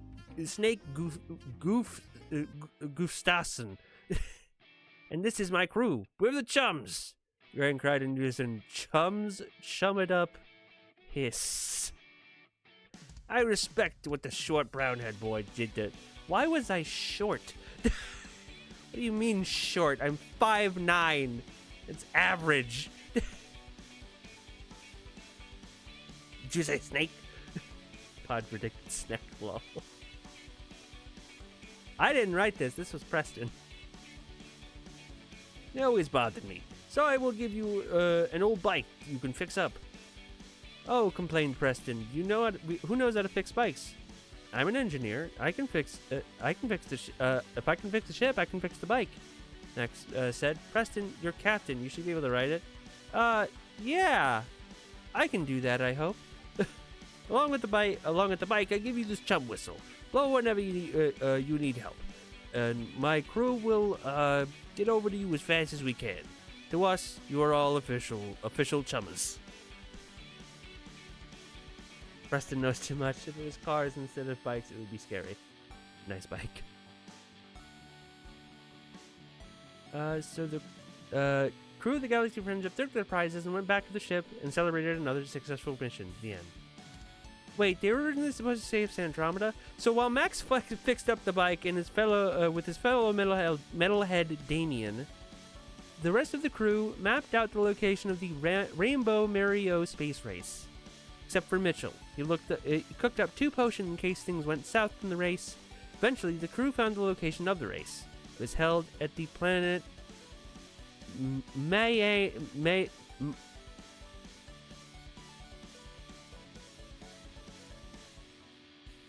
You know what I just realized after all these years?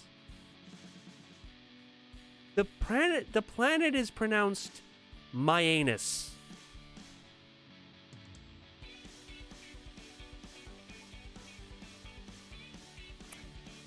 The planet Myanus. God. A planet made entirely out of a rainbow construct. The past Podge and friends trolling future Podge and friends. The race was a large rainbow that scratched and turned through the planet eventually into space. The first one to complete one lap wins the race. The crew flew over to the starting line and saw the evil space racer Daniel. Wow, Dylan realized the race is about to start. He made an amazing time getting here. As the crew prepared their motorcycle, which was dubbed the Jackdaw, don't ask me why, Preston scanned his competition. Not only was he against Daniel, but he also had to race Dada, the communist racer who drove a car that was a half sickle and half hammer, Bubba, the space Billy, like a hillbillies, driving his pickup truck with a rocket strapped to the bed named Daisy Nuke. Finally, there was Pickles. He had twin space engines connected by electricity.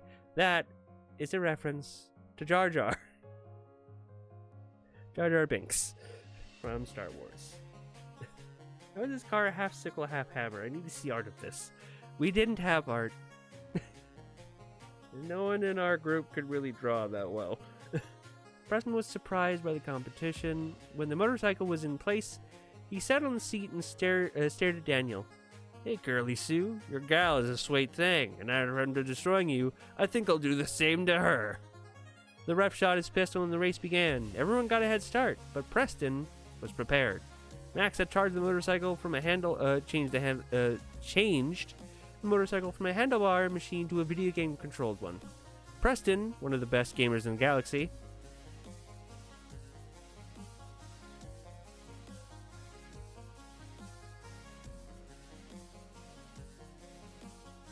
pat yourself on the back there.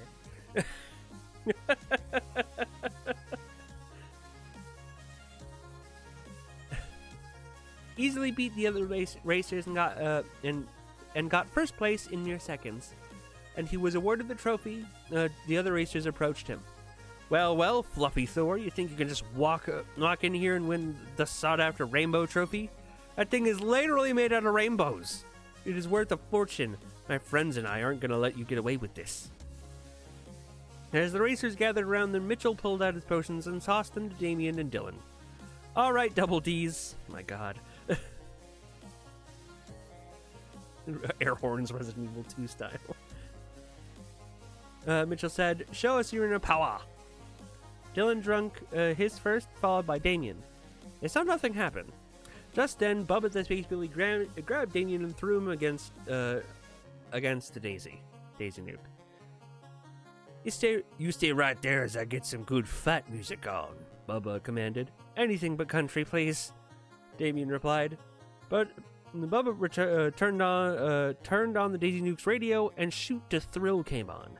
Just then, Damien's shadow grew and became a three-dimensional and took on the form of a blue dragon with a guitar and ass. Ass? A guitar and ass. Guitar and axe. Ah, realized Preston. Damien has the power of the stance. You mean like the crane? Nick questioned. No, it's just like JoJo's Bizarre Adventure. A stance is like your spirit animal.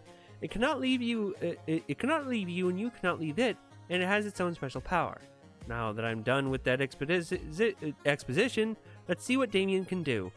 This was way before any of us in the group got into JoJo's Bizarre Adventure.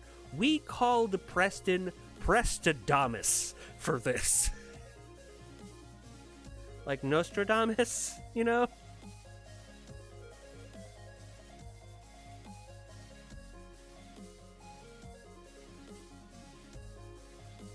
The blue dragon smashed the Daisy Nuke with an axe and struck Bubba's legs with its guitar.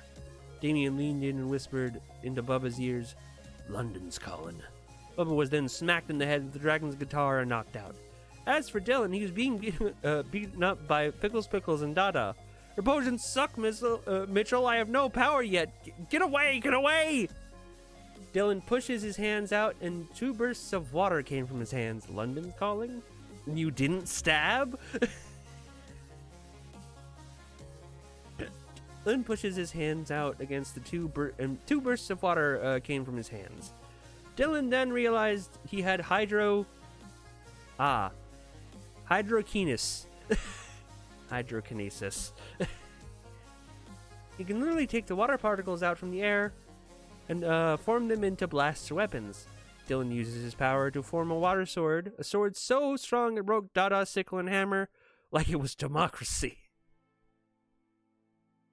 Fuck. Pickles tried to run away, but tripped and knocked his head against his own vehicle. What a loser. All that was left was Daniel, who had tried to run away but accidentally walked right into a lumbering metallic Max. He had his own potion as well and turned it into a boy with metal skin and super strength. He then punched Damien in the face.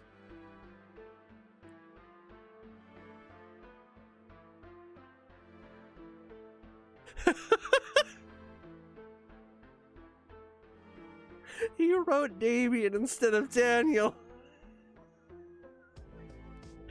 You just knocked Damien out for no reason. Minutes later, everyone's powers wore off and the space police arrived. Ho to tee da! I'm Officer O'Malley.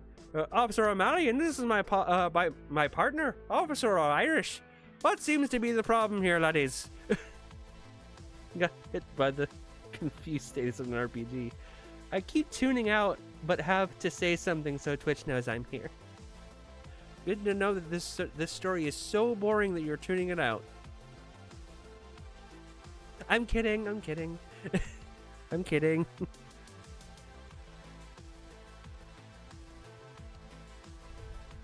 Wait, no. I'm kidding. You're fine.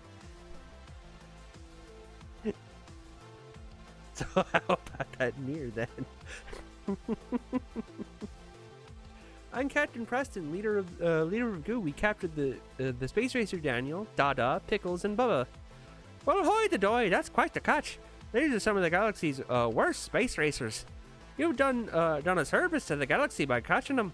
Of course, you and your team will be given the 50,000 space credits as a reward. Ha! Like any jail could hold me, I'm Daniel the Space Racer.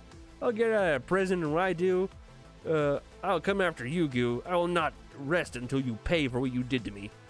What about your hog? Preston questioned. He didn't do anything to me. No! Max, still in his metal skin, even though his powers wore off. Daniel the Space Racist. Oh, hey, Drew! How you doing? Wheel of Voices, you say?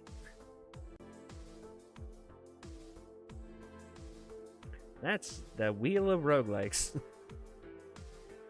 me a second. Switch wheel. File. Open edit slash edit file. There it is. Alright. Spin! I demand a remix. You doing roguelikes? No, we're not. Alright. Wheel of Reality, turn, blah, blah, blah, whatever. Oh no. We're doing Surfer Dude? Alright. Neat.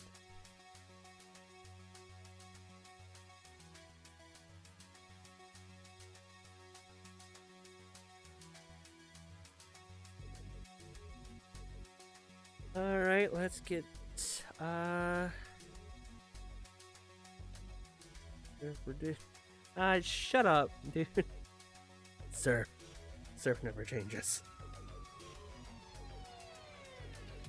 Alright, we are gonna go ahead. Surfer Dude for the Huntington's Heroes. Fitting. Oh my god. The story is about SoCal boys and they're being forced to do a SoCal boys. I want to reroll. You know what? Fine. Let's do a reroll. Let's do a reroll for you, Drew.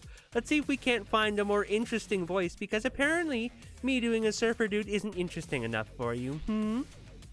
Is it really gonna land on Surfer Dude?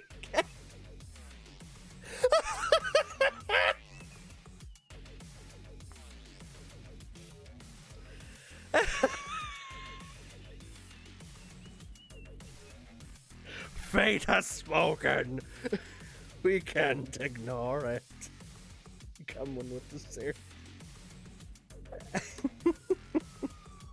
Alright, well, we're gonna go ahead and do the Surfer Dude voice. Nah, bruh. Starts now. Alright, dude. Let's go back to the OG GOOH. Let's see. Bro, where am I? I don't remember where I was. Oh, there we go, bro. Daniel Washington Horror is one of his precious vehicles was destroyed right in front of him. Sick, dude. Single tear dropped from his eye. Back on the Galaxy Friendship, Preston put the credits in the credit pool and placed the Rainbow Mario Space Race trophy on the shelf with the other trophies of their adventures. You know, Nick said, I know we're doing this for laughs and giggles, but we're doing some actual good in the universe. So glad we did this, bruh. Yep, Nick, I am too. That's why I'm glad to be captain of this ship. So hey, let's go hunt down more space baddies. Your Dada is that evil cousin who's worth a bit of coin, bruh. I didn't think you could sound less educated. Wow. Fuck you too, bruh. You're such a fucking dick. How fucking dare you?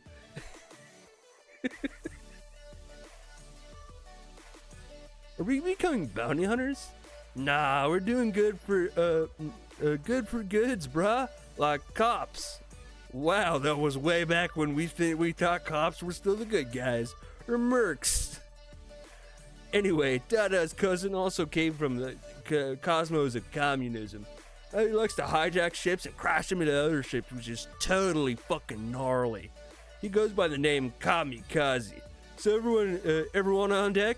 Ready, set, go. Hey, cab. Yeah, bruh. Hey, Devin, what's up? All right. GOOH issue 1 after 5. The Earthling formerly known as Adrian. I hope you all enjoyed that. That was the most enthusiastic and best surfer dude voice I've done in a long fucking time.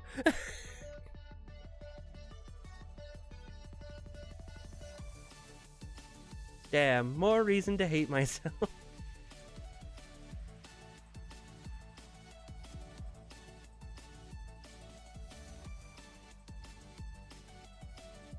Oh god, what do you know?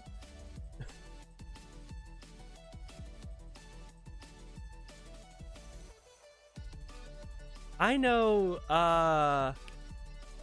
goo. I know very little.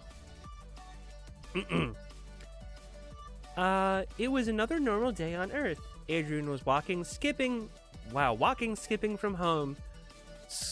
Skipping home from school.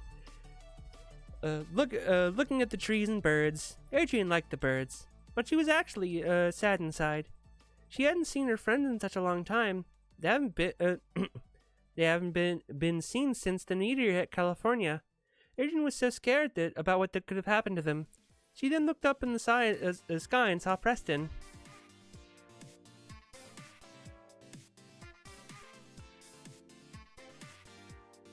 She smiled. Oh, I miss Preston so much. I'm seeing him in the sky. Seeing him in the sky. Then Preston fell in front of her feet. Holy heck, Preston, what are you doing? Oh, hi, Adrian. Long time no see. Do me a favor and step 2 feet to the right. Adrian did as he asked. Just then, a mini spaceship crashed right next to her. She looked up and saw a giant flaming car-like ship spinning towards Earth, with Mike and Dylan fighting a lumbering Russian. You stupid American goo! You threw. Why am I doing German? What is Russian? You stupid American goo! You threw my cousin Dada in space jail. Do you know what they do to people like him? It rhymes with xylophone. Now he'll have my revenge by plunging my ship into your pathetic planet. Another reel of voices. All right. Alrighty, let's see what we have here. Remember, no Russian.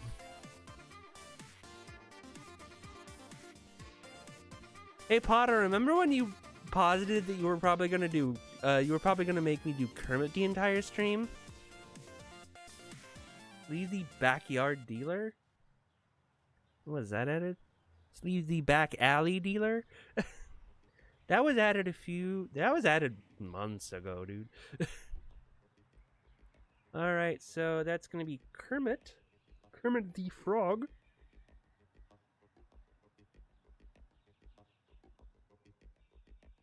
And we're going to do Kermit the Frog for 2 minutes. Starting now. Hi ho, Kermit the Frog here. We're going to read a story called GOOH.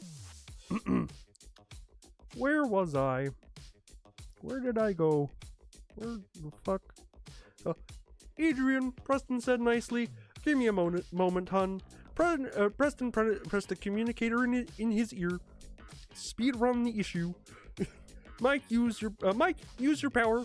Go get Kamikaze off his ship now. Mike then closed his eyes and used his power to instant transmission and disappeared. He reappeared behind Kamikaze and grabbed him. Let me see, where am I going? Oh no. I keep looking over to see chat, and I lose my place every time. Where the fuck is it again? They then reappeared several feet away. Oh wait, hold on. He appeared behind Kamikaze and grabbed him, causing both to disappear. They then reappeared several feet away from the falling ship. As Mike and Kamikaze fell to Earth, Dylan flew in on the space motorcycle and grabbed Mike. Don't read chat, you're wasting time, you fool. Why we gotta rush things? Why do we have... Dylan, why? Devin, why are you trying to rush me? Rushing? It's not good. I want. Hi-ho, I want to relish in reading this old story that we wrote 12 years ago. I prayed for my 2 minutes. I'm gonna get my 2 minutes.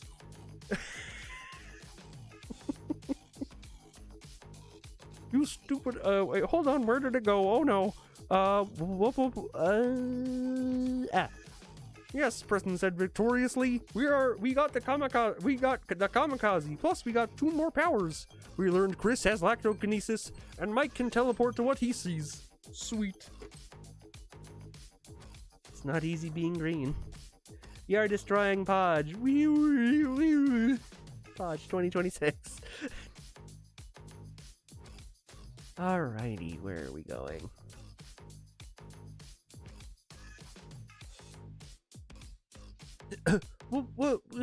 What just happened? Adrian questioned. Yeah, Preston responded. Don't hate me. Hate the guy who made this gun. Preston pointed the Hibble high impact beanbag launcher at Adrian and domed her, knocking her unconscious. When she awoke, she saw all of her friends looking around her. She sat up and saw that she was on some sort of ship that sailed through space. What happened to me? Questioned Adrian. Congrats, girl, you're a member of GOOH. And I'm your captain, Dylan said to Adrian. Shut up, Dylan. I, Preston, am the true captain of the galaxy's organization of heroes. Welcome aboard, Adrian. But why did you bring me? My idea, Mike said. I see. We couldn't risk you telling everyone about what you saw. What did I see? Well, here's the best way to explain it. And then Preston told Adrian about the plot points of issues 1 through 5, filling her in on the amazing adventures. He even told her about the recent events of the crew chasing Kamikaze, Mike learning he can teleport, and Chris having the power of lactokinesis. What? Kinesis. Basically, Chris can control all dairy products with his mind. Preston explained. I know it sounds bad, Chris interjected, but it's better than what I thought it would be. Mike thought I could control vegetation. What am I, Devin?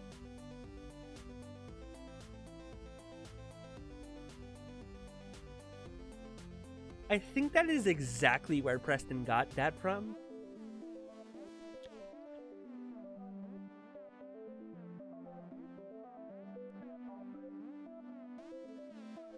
Let me get this straight.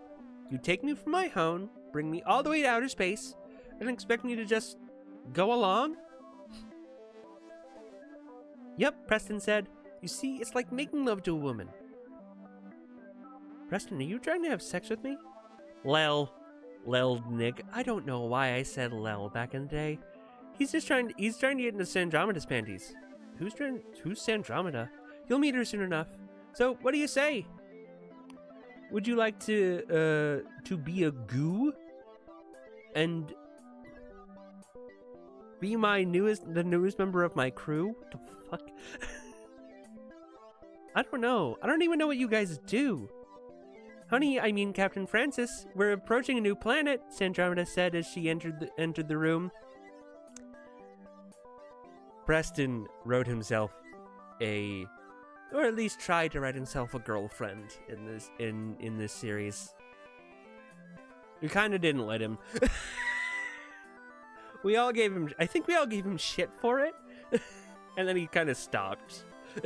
Like, making Sandromeda try to, be with him.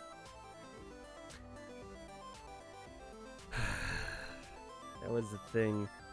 Another thing that happens way later, and, you know what, we'll cross that bridge when we come to it. Oh, I tuned out and heard you trying to have sex with me and thought there was something happening in chat. No. Not yet. Anyway.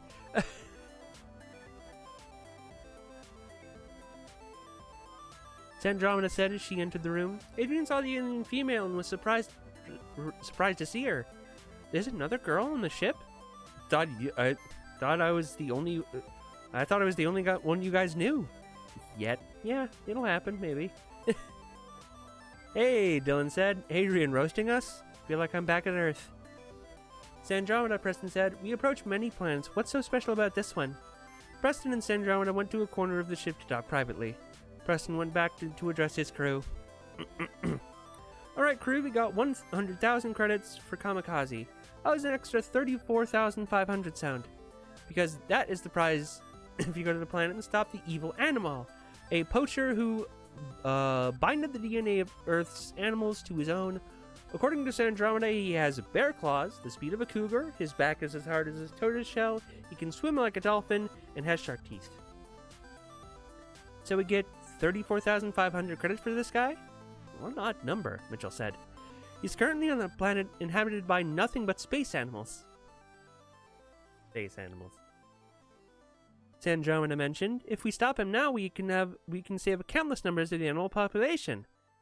Animals? Agent questioned, you guys are saving animals? Why didn't you say so? You're like Greenpeace. Yes, exactly like them. Why don't you go choose a room while I finish talking to the guys? Sandromeda, help her find a room. As Sandromeda and Adrian left, Preston addressed the crew. Alright, everyone. This animal guy sounds pretty tough. We need weapons. What do we have? I have the dubstep gun from my adventure on Metalocalypse 18. I think it was called the planet Metalia. When did it become the Metalocalypse 18?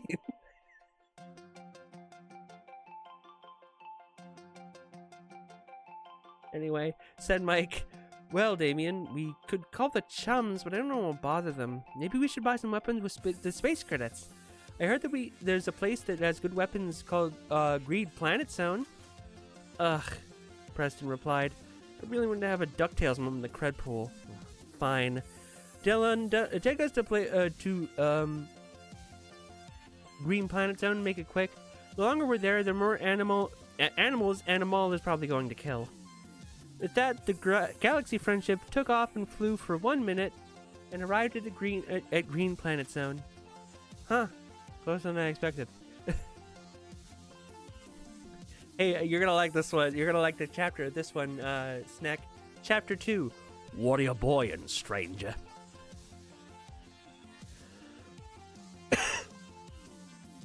The ship landed in front of a store called I'm the Eggman, which was apparently a hunting store. She said the line! The planet was mostly green, with hills and seemed to curve in numerous directions. Oh, I just realized we should probably take a break. Stop coughing. You stop coughing! Fuck you! Do you know how hard it is to do it with a dry fucking... Do you know how hard it is to read with a dry throat?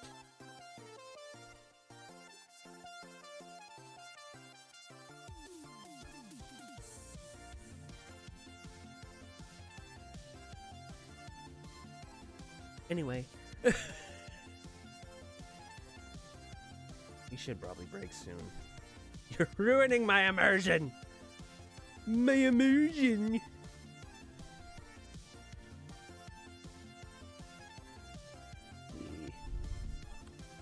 Love how there is a text in the wall in Silent Hill 2. There was a hole. It's gonna be it's gone now.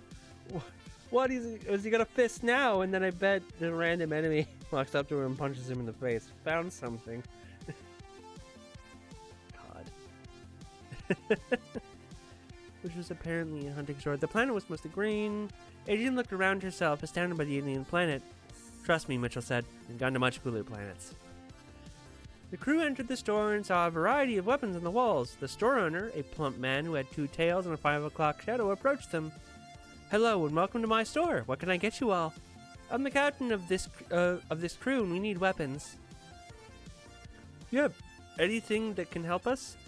Well, said the man, I have a store policy. I can only sell 1 weapon per customer. So the best I can give you is this plasma pistol. Before anyone could say anything, a blue blur busted through the store and bounced on the cash register, taking all the credits. It then knocked everyone down and stole Mike's dubstep gun. Everyone went outside, and that blue blur was an alien hedgehog that could run at amazing speed. On its back was a sack carrying the stolen goods. In one hand, he held a chili dog, in the other a bag of cocaine. It's Snowflame.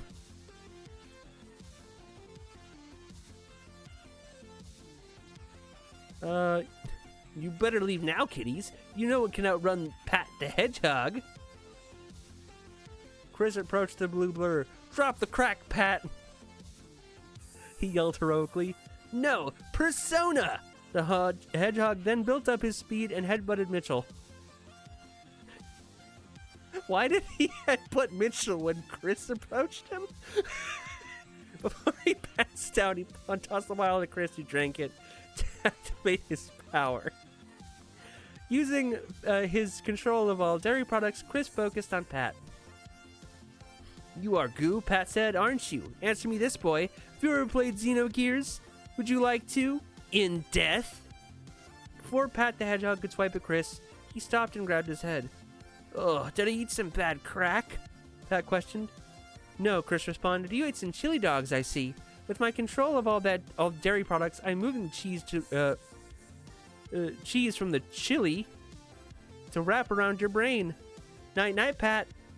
Pat the Hedgehog, in his last moments of consciousness, looked at his hands. He couldn't decide to eat the chili dog or eat the crack. He then passed out before he could decide. Thank you. The crack-headed hedgehog has been causing my trouble ever so long. For 1,500 credits, I will give you each a weapon. Seeing as they had 150,500 credits to spare, the crew accepted, and each got a special weapon. Preston got a laser sword. Nick received a phaser that can kill or stun. Dylan got nunchucks. There we go. That will never hit the person who holds them. Damien got an electric guitar whose waves can be used as fields of force. Mitchell got plasma pistol with the VATS targeting system to go with the pistol. Mike received a pair of electric gauntlets. Chris got a hunting throwing star that could cut through anything and would always come back to him. Sandromeda got a mechanical sword that became a gun, and Adrian got a sun gun. So I'm gonna just tell you right now, almost none of these weapons are used. There's a couple of them that are, but almost none of them are. We got all these cool weapons, and almost none of them are used. Before it hits 3 o'clock, I should probably, 3 hours, I mean. Before it hits 3 hours, I should probably take a break. Refill my soda, go to the bathroom, stuff like that. Stuff that I suggest you do, because we're going to go on our usual 10-minute break. So I suggest you guys go get a snack, go get a drink, go to the bathroom, stretch your legs, feed your animals if you have any, if they need to be fed, and also let them out. And as always, we will have our good friend Sora running the stream while we are gone. So I'll see you guys in 10 minutes.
We're back. Alrighty, where were we? Adrian got the sun gun that would fire the concentrated power of the sun at where it was pointed to. However, it would only work once a day. Prepared with their weapons, the crew of the Galaxy Friendship headed toward the planet the animal was stationed at. A big circular planet that was half red and half white. Chapter 3, Scent of an Animal. The ship landed on the top of the planet, the power of the sun, the palm of her hand. Power of the sun, palm of my hand.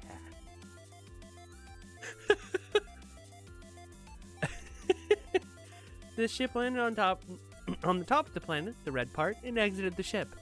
All was there except Chris. He used his power twice in a short amount of time. He needed a rest to swell down his headache. As the crew searched the planet for Animal, a small noise was heard. Guys, Nick said, there's a small noise in that tall grass. Someone should go out there and look in. It's going to be me, isn't it? Everyone nodded in unison. Nick walked into the tall grass to see what the noise was. The noise came from a small starter known as Eevee.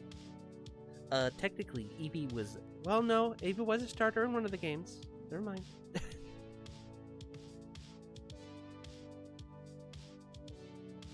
Alrighty, where... No way, it's an Eevee! The crew went through the tall grass and saw the nature preserve before them. They had landed on a planet populated by Pokemon, which is so funny that Chris was the one that had to sit out this mission because he loves Pokemon. Anyway, everyone saw all the majestic creatures playing before them. They even saw a large satellite with a Nintendo logo on it. I see, Adrian said. Nintendo must have been monitoring this planet for years, and that's where they get their Pokemon ideas. As everyone everyone found a Pokemon that they hugged and played with. Dylan saw a sleeping Snorlax. Oh, who's a tired Snorlax? Yes, you are. Yes, you. Oh my gosh! The Snorlax head was blown off, a victim of the animal. As the crew gathered around to see what the commotion was, Animal ran and knocked them all out with his bear-like strength. When the crew woke up, they were all in wooden cages, except Nick. He was spinning over a fire tied to a stick. No laws against Pokemon, Batman.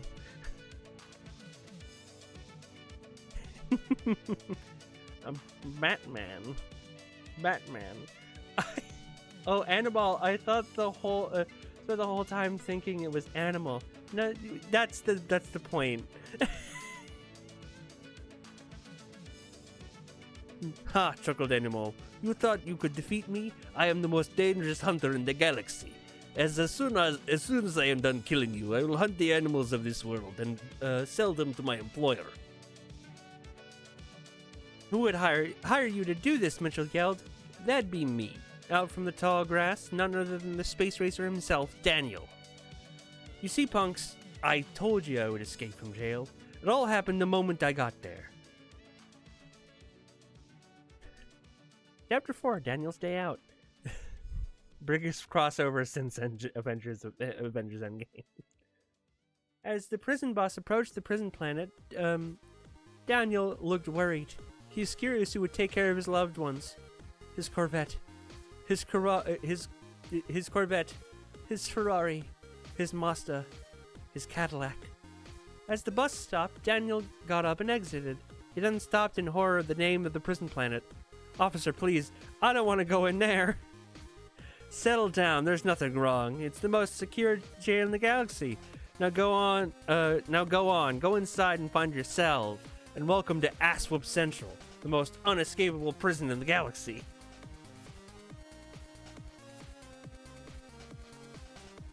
You know what pod will ever stream? Minecraft. I probably won't. Not wanting to be imprisoned in a jail called Asswhoop Central, Daniel kicked the officer in the groin and bailed successfully. Dang, said the officer. There goes our title. Oh, no minors. I get it.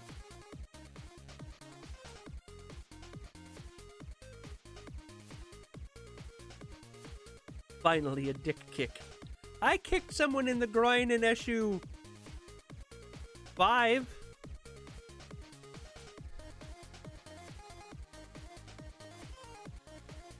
I told you I would be back.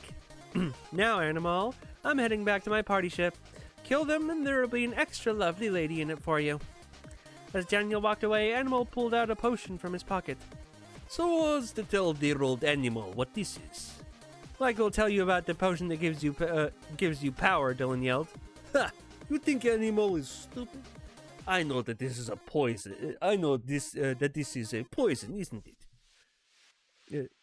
Sorry, poison isn't. Issue 5 doesn't exist. What was an older issue? That's how ADHD works. That guy was like, "Ah, my dick." No, it's like that Mike guy. Oh, my balls. God. Let's see what it does to you, sweet stuff.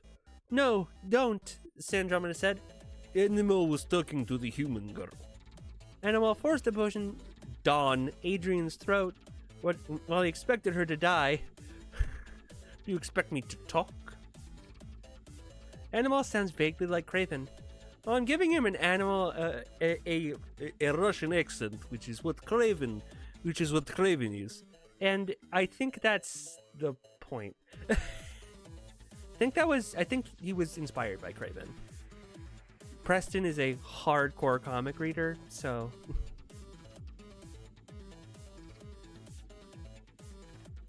let's see.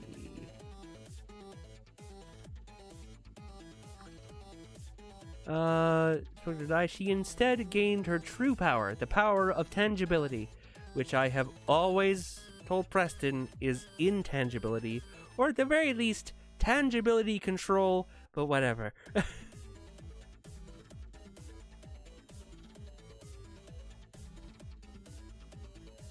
She easily walked to the cage and pushed Animal down. She then grabbed her sun gun and aimed it at him. She fired the power of the sun at Animal and killed him. I mean, caused him to fall into a coma. Because of his strong skin due to animal splicing, what would kill most could only knock Animal into a coma. On her first mission, Adrian had a success. Tangibility is literally the power to be seen. Lol, just red-coned into the same sentence. You'll be gentle, fucking slams the sun into them. As Daniel walked back to the campsite, he was shocked to see an imprisoned Animal and 2 space cops waiting for him. Come on, boyo! You're going all the way to Aswap Central.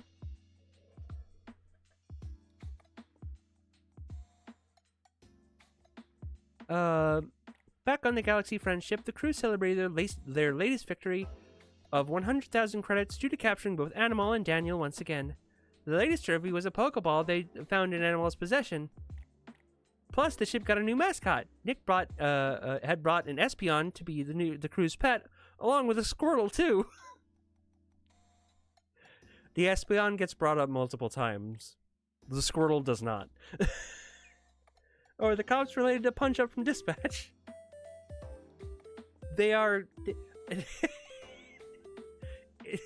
When they are first introduced, they are called Officer O'Malley and Officer O'Irish. So of course, so yes. So Adrian, what do you say now?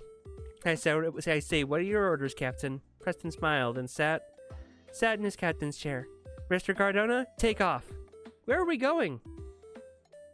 Adrian asked. Second star to the right and straight until morning. The end. It's finally here. The next issue of GOOH is the long-awaited doubles issue. Tune in next time when GOOH will face Doom. It will be as awesome as our heroes fight their toughest foe yet and discover what it means to be a true hero. Now, he said long awaited, and that was because he had been teasing a doubles issue for a long time. So that's what we're gonna get into. Extra dimensional evil doubles. Ooh. So yeah, we're at 3 hours and we're not even to the solos yet. So yeah, we're probably gonna need another day to read this. So I'll see what we can't do about that. See when we can't do that next.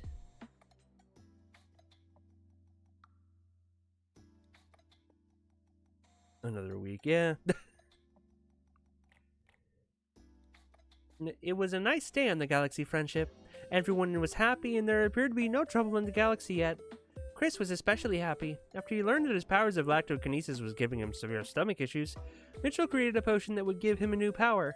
No one else could take it, though, because the potion gave anyone who drank it the exact same power, which in this case was elasticity. What would Evil Podge be like? Oh, you'll find out. You'll find out what Preston thought Evil Me would be.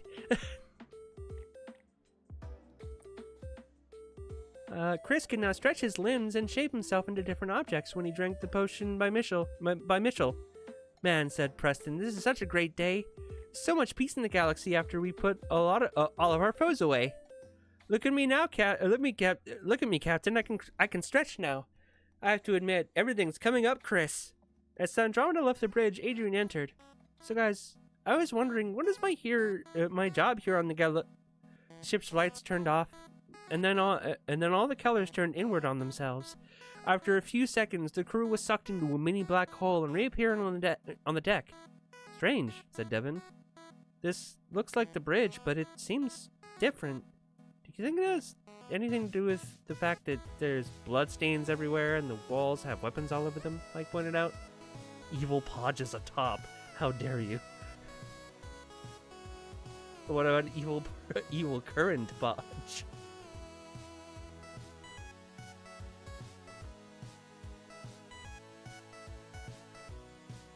I could be a top if you want me, Potter.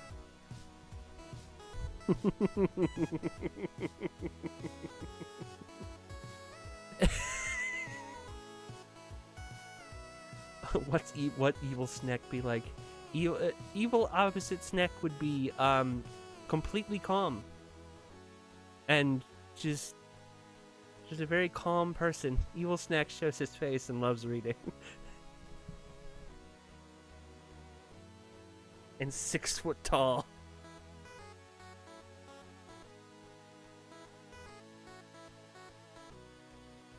Metal, Max and Damien said in unison. Welcome to my ship. The crew stood up and saw themselves face to face with their own doubles. I am the captain of the Galaxy Defiler, and these are my lackeys. We are Doom. Doom? The crew questioned. Yes, we are the Dimensions Organization of Menaces. I am the captain of this bloodthirsty crew, Crazy Chris Klett. I want you to know that one of the edits we made to this was every time he said his full name, Crazy Chris Klett, Crazy was spelt with a K.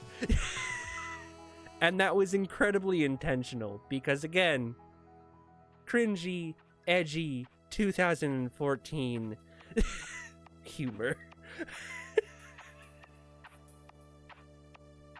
That's one of the tamer things we had to edit, by the way.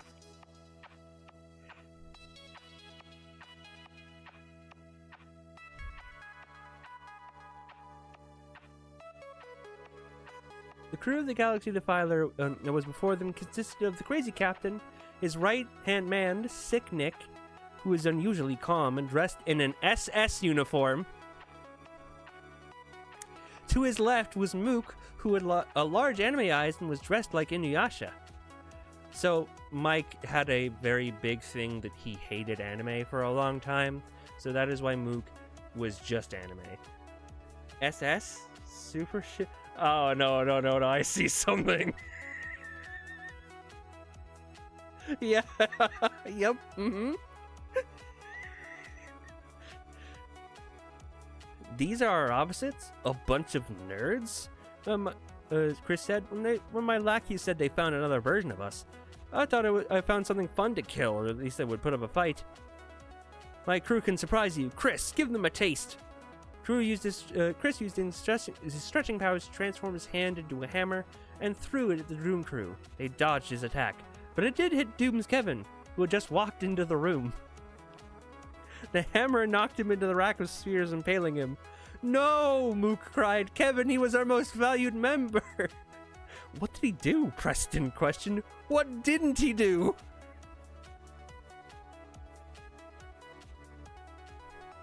Yes, is that uniform? Snack, those SS are not good. Oh god, I googled what SS is. Yes. In other words, my evil double was a Nazi.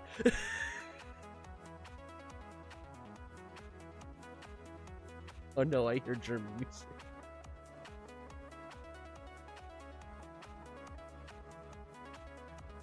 Huh. Dylan Hall, Dylan Hond. God. Their Kevin was a valued member of the crew, did a lot for them. It was a total opposite of our Kevin. Nazi doesn't like you. I forgot you were German. Yeah. Oh yeah, I legit forgot too.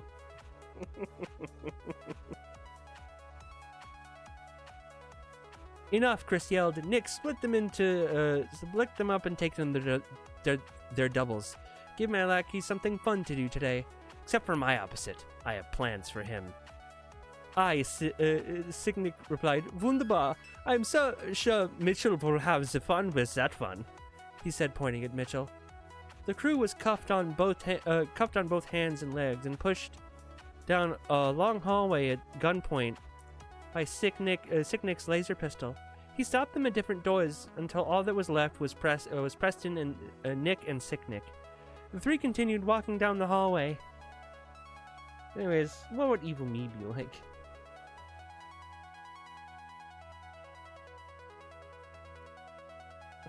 Fuck this near bullshit, I want to play some football game.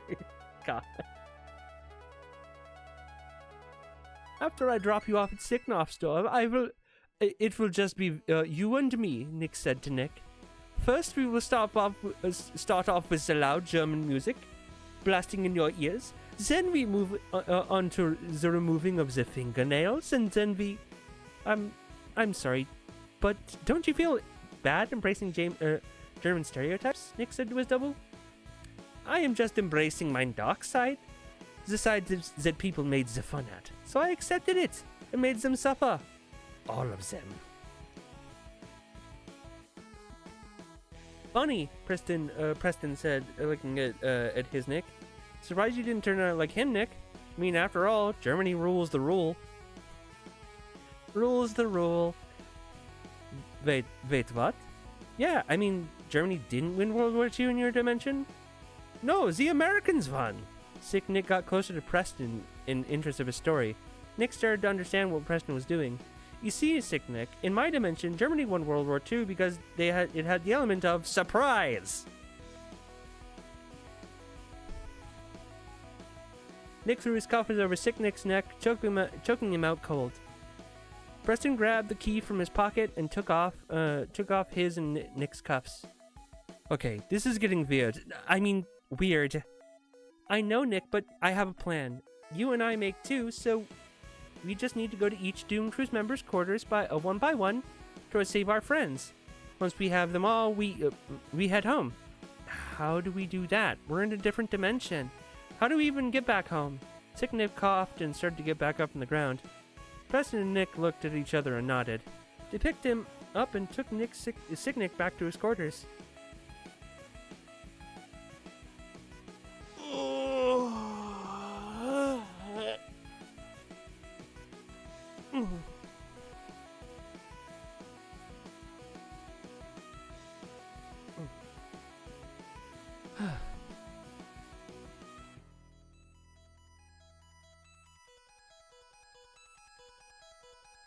Still good Nick and prick Nick. Let me see. Back on the Galaxy Friendship, Sandromeda is busy looking through the ship's computers, trying to figure out where her crew went. Oh, come on, Sandromeda, you need to find out what the flying stardust is going on. Oh, why am I doing this? I mean, I haven't done much to add to their adventures. I feel like I've overstayed my welcome. I feel like I'm a character that was brought into a sitcom and will soon leave to get their own spin-off, but that's crazy talk. Then again, I am talking to myself like I'm trying to add something to the narrative. Back on the Galaxy Defiler, Preston and Nick's exit Nick's room, leaving a bloody and bruised Nick tied to a chair. Damn. I have to admit, Preston, I really thought he would crack after we took out his tooth. Are we the baddies? Now we know how to get home. We simply go back to the ridge, sit in the captain's chair, and I'll scan my DNA to send us back to our own dimension and our own ship. Simple as Mario. What? Until I kill you two. Evil Podge is into being left all bloody and bruised.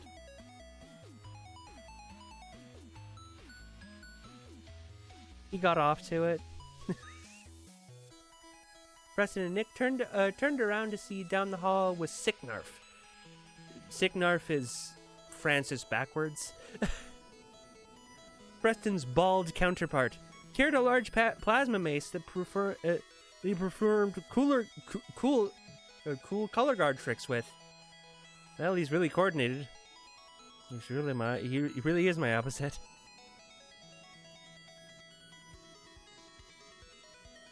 Preston said Sicknarf charged at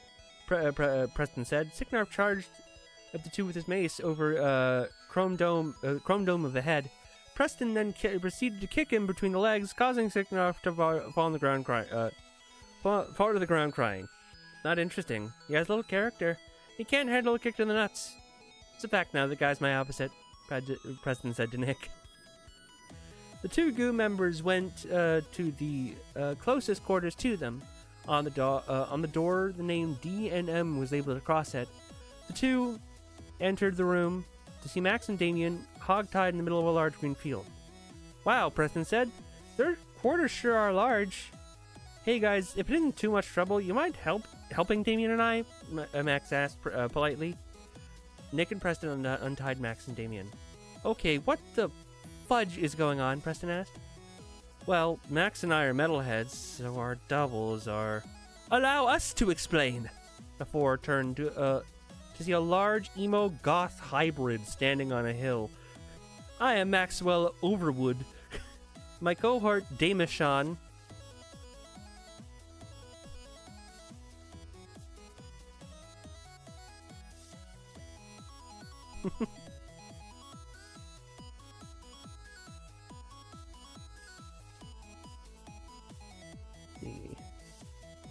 What is it? Plan on killing you. Your bodies will look great in my room, and I promised Damishon I would stop teasing his pets. What pets? Nick questioned. Yes, you know I'm Metal Man, Nick. Well, Damishon is my opposite, so I guess he's into this. Over the hill, a large stampeding noise was heard. 4 ponies revealed themselves, with Damishon riding on one of them. Damishon was a hardcore brony. God. He was so into it, he took a genetically altered ponies for his amusement. Friendship is magic, but not as magical as your death, Damishon cried. So I guess this means he can string better one-liners than Damien. Considering that is probably the best he can do. You can string better one-liners. That's... whatever. Preston told Damien. As the ponies charged at the 4 GOOH members, the 4 did all they could. The 4 all did what they believed best. They ran. MLP FIM, my little psycho friendship is murder. Wait, so Evil Podge is not a brony? I guess so. At least in this universe. In the Gooniverse, as we call it.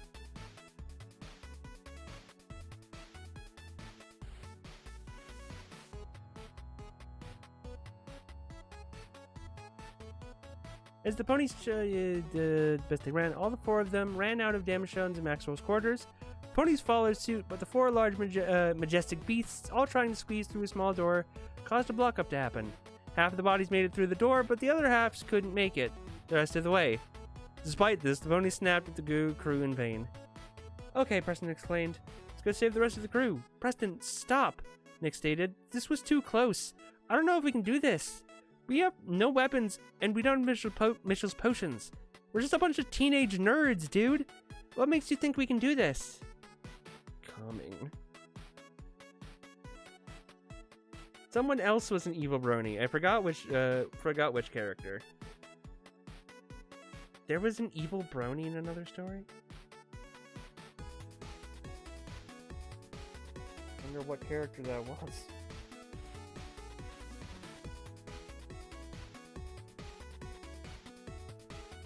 Yeah, the Gooniverse. I call stuff like this the Gooniverse because there are multiple versions of Goo. For this anniversary, we're just gonna be reading Preston's version, but maybe each year we'll do another iteration. I don't know.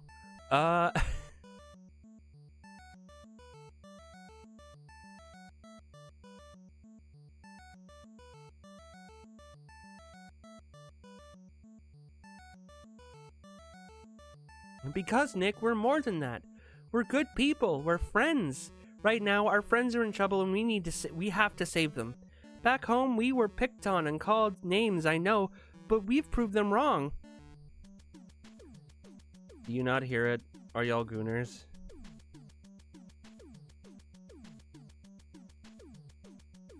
If you weren't a mod, I would absolutely time you out for that. How dare you?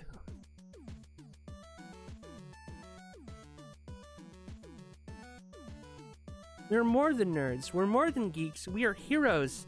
Let's show them what that means. Nick nodded and his head, and the gang continued on their way. This time they arrived at a door labeled Mitchell. The four entered and saw their Mitchell bent over a table with his hands chained to a pipe. I can't believe it. All you ever do is make stupid magic potions in your spare time. You really are my opposite. What did you do? You see, Mitchell. In this dimension, the planet that planet is known here as the planet of wizards. Well, until I got there. Now it's the planet of mad scientists. Mitchell, you're you monster. Well, you don't get the name Mad Scientist Mitchell by filling your book cards. Now hold still as I unleash my mad science upon you. Mitchell was then elbowed in the back of the head by Max. Preston and Nick used I'm a mad scientist. I'm so cool, son of a bitch.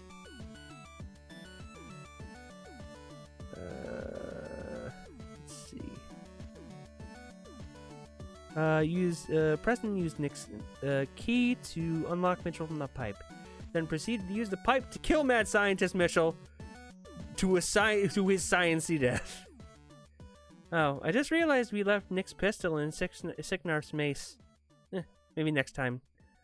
Preston said, come on, we still have to save Dylan, Mike, Devin, Adrian, and Chris. I'm right over here. The crew turned to see Adrian standing in the doorway. Adrian, Mitchell said, what are you doing here? Why aren't you with your opposite, like everyone else? Well, when I was forced into my opposite's room, she wasn't there, so I've been wandering the halls looking for you guys. Sweet, one less baddie to face. Missed a chance to say, for science, before killing him. The next door in the hall was labeled to belong to Mook.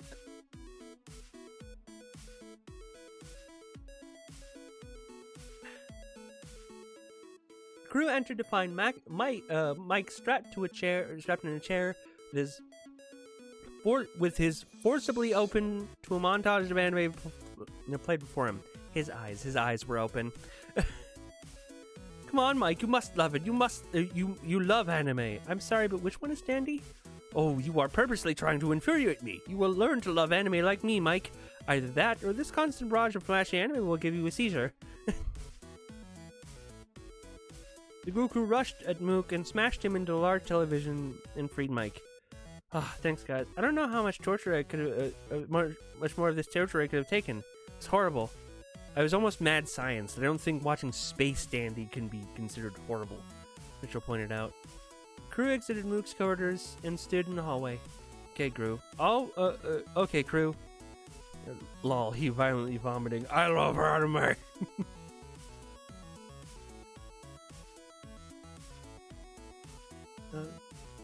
All we need to do is save. Then suddenly a large object rolled into the crew and went into the gym room. The crew followed a large object and was revealed to be Dylan Cardona fighting his opposite. The kind of opposite Dylan Plain Dona. I just got the pun. I just got the pun. Last name Cardona. But now his opposite is Plain Dona. Plain? Fucking God.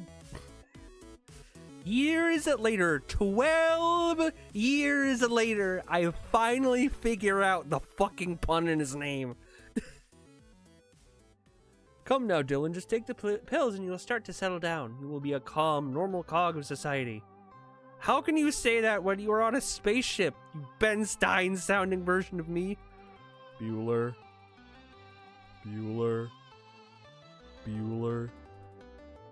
Again, I didn't write this. Preston did.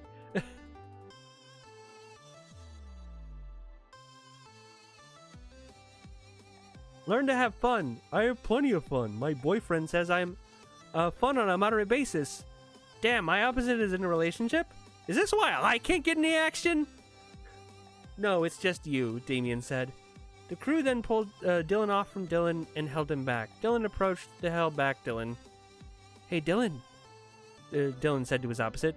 This is Sparta! Dylan then kicked Dylan in the chest.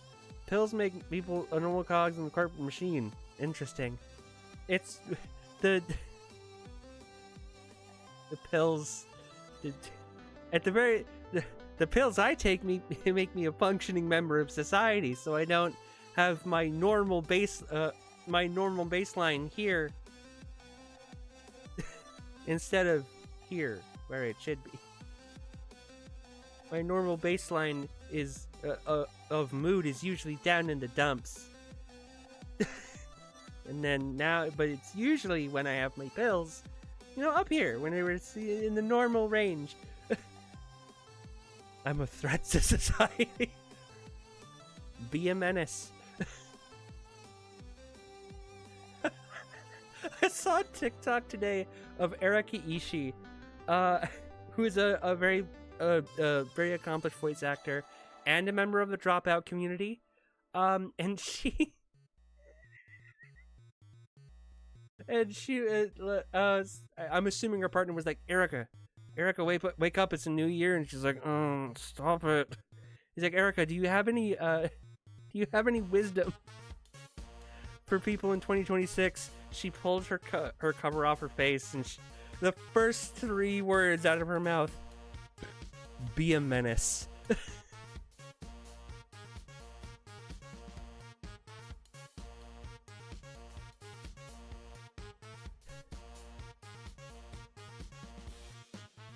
Dylan kicked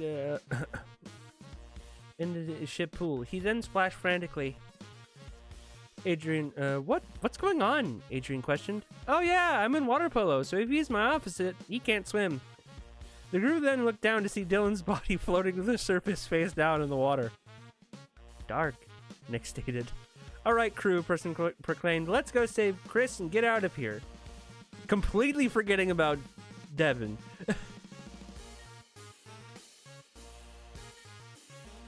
To the bridge! The entire GOOH crew ran to the bridge as fast as they could. When they arrived, they found Crazy Chris behind a bar, drinking a martini. Ah, the Galaxy's organization of zeros. How are you? Dear, you done now? Dear, are you done now? From behind the bar, a girl who looked like Adrian rose with two spray paint cans in her hands. With the press of a button from Crazy Chris, the bar turned around to show the word "GOOH sucks" graffitied onto it. Oh no, my opposite is a hoodlum, Adrian proclaimed. Hey, how did you know my name? Adrian? No, hoodlum. Preston, you're the captain, correct? Yes, Chris, I am. Well then, you're doing a bang-up job, aren't you? You're probably the worst I ever saw. You have no organization, you have no supplies, can't even keep count of your own crew. That's a lie, I just saved my crew. Preston, you're not on Devon. Now you mention that, Nick. Does Pod like Kraftwerk because he's German-American? I don't. I know the band name of Kraftwerk. And the only reason I know the band's name, Kraftwerk, is because of JoJo's Bizarre Adventure.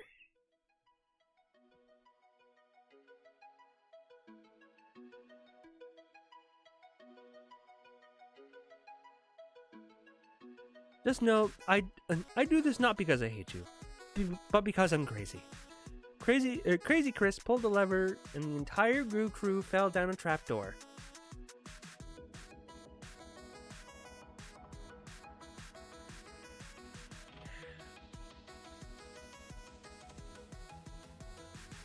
They all landed on a white metal floor, and they saw Chris and Devon along with a slew of bones and blood.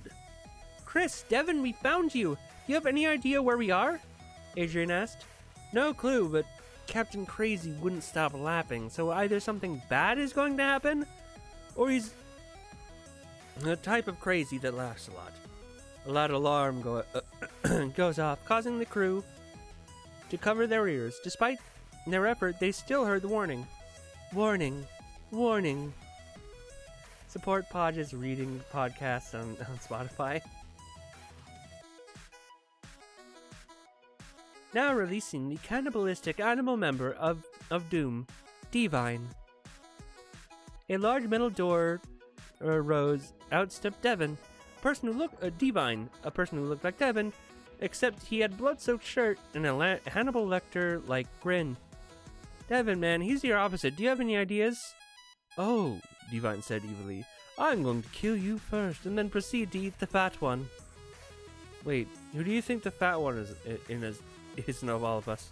Not knowing makes it even more painful for all of you. The lovable vegan Devon pulled out a piece of chocolate. I was saving this as an afternoon snack back. Divine grabbed the chocolate from Devon. Oh, something sweet before my meat. Meat.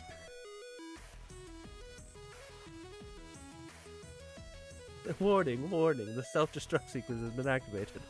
Devon plopped the chocolate in his mouth. He then proceeded to grab his throat and spit it out. What did you do to me? A trick I learned back in middle school when I was given chocolate that was actually chocolate-covered bacon. Except this time, the bacon is a carrot.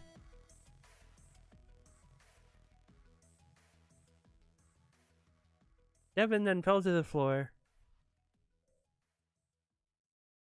Divine then fell to the floor. Mitchell checked his pulse and announced that he was dead. How come my opposite dies just from eating one veggie? Looks like Look, Devon, there's a lot of weird stuff happening today. I don't think asking why your cannibalistic counterpart dies from eating veggies is one of the major ones we should be asking right now, Captain Preston said to Devon. The crew went through the opposite gate, open gate, and eventually made it back to the bridge. Preston sat in the captain's chair and activated the scanner. Where's Chris? Nick questioned. Who cares, Nick? Let's just get home. Preston said. After the scanner was completed, the entire crew went through a similar portal as the one that brought them to the dimension, and immediately returned back to the Galaxy Friendship. We did it! We made it back! It's all good, baby! Preston proudly proclaimed. Just then, a TV lowered on the bridge, and Chris Klett appeared on screen. Yes, Captain, congratulations! Unfortunately, I'm here too. That's right, because you used the scanner to go home, I simply use this information to follow you. It was all a part of my plan in case you escaped. While I admit Divine, Mitchell, Dylan, and especially Kevin's death is not foreseen, I believe my lackeys are still powerful enough to take over your planet. I'm gonna take over Earth? Take it over, destroy it, whatever I feel like. This is Captain Crazy Chris saying, "Thanks a lot, GOOH." The TV turned off and the whole crew turned to Preston. "All right, Preston, what do we do?" Nick said. "I don't know." I bet 2B makes Potta self-destruct. God.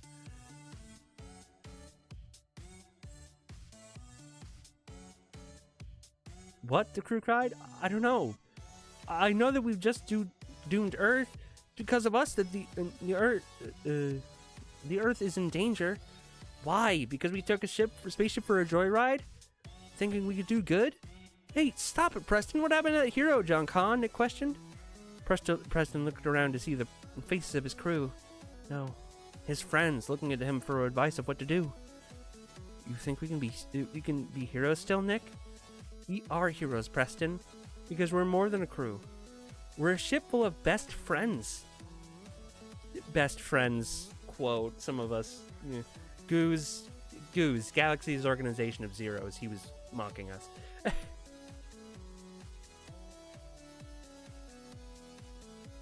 Some of us aren't in the group anymore, so I wouldn't call us best friend.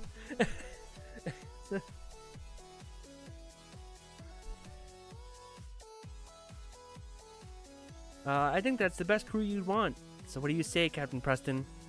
Nick asked. Mr. Cardona, Preston proclaimed, set course for Earth. Everyone to your stations! What are our stations? Just sit in a fucking chair. Mitchell, prepare a lot of potions. Adrian's our weapons. We have a planet to save and a galaxy to protect. Aye, aye, sir, the crew replied proudly. Everyone followed Preston's instructions. On your say, Captain, Dylan replied. 3, 2, 1, go. The galaxy friendship Turks took off, and the race to Earth began. The end. Check out the next issue, and the final part of the Day of the Doubles issue includes, and Preston's power is discovered. I swear, space jail gets easier and easier to break out from every time. The lone motorcycle zooms through space, undecided of where to go, when all of a sudden a spaceship approaches him. The window of the ship lowered to reveal the Doom crew. Hey, Captain, he looks a lot like Daniel the racing hero. Of course he does, Nick, you dummy. It is obviously his opposite. Daniel the space racer, what do you want? How would you like to kill the organization of heroes? Pass. Those guys are more trouble than they're worth. See no foreseeable cred gain or trophy gain from this, so I'm going to have to say no. Maybe I'll go break Animal out and send him after them again, though. Fine, you don't want to help? So be it. So be it, Grease Monkey. Come along, lackeys. You want GOOH to suffer, then we need to find some way to make their home planet Earth suffer. The Galaxy Defiler flew off into space, leaving Daniel by himself. So they want to hurt those punks' home planet, huh? This should be interesting. I know I ain't gonna miss this. In fact, I may join in. Let the race to Earth begin. Alright, and before we get to the Day of the Doubles Part 2, we're gonna go ahead and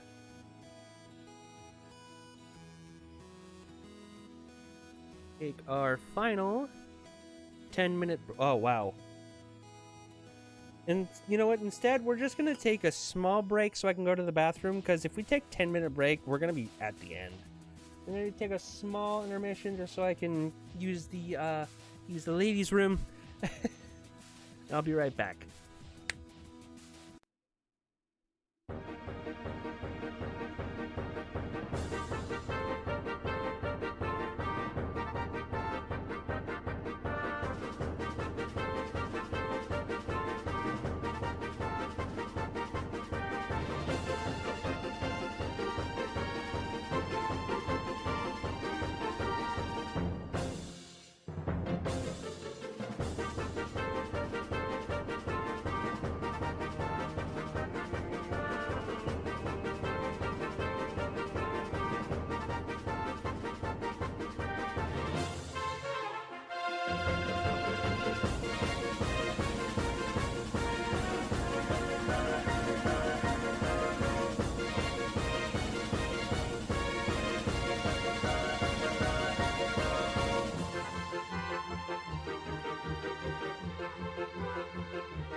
We're back. We'll probably get through this issue and then have to go. We'll probably actually have to read. We'll probably actually have to go a little overtime to read all of this. But whatever. Alright. GOOH issue 8. David Double Part 2. Written by Preston Francis. Note, writer Preston has heard Mike's numerous complaints about his double and has chosen to ignore them, saying that it's his series and decide what Mike's opposite should be. Having said that, enjoy the conclusion of the Day of the Doubles. And even back then, huh?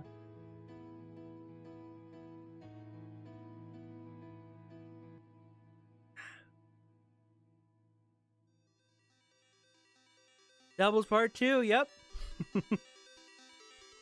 The Galaxy Friendship sped through the galaxy as fast as the ship could go.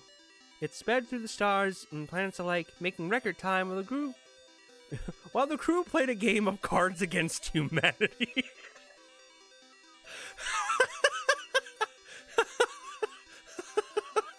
Just the fact that we're like, all right, crew, we're gonna go save Earth.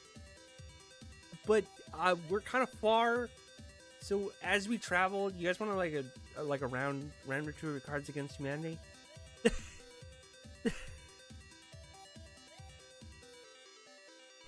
Captain, why is it taking so long to get back to Earth?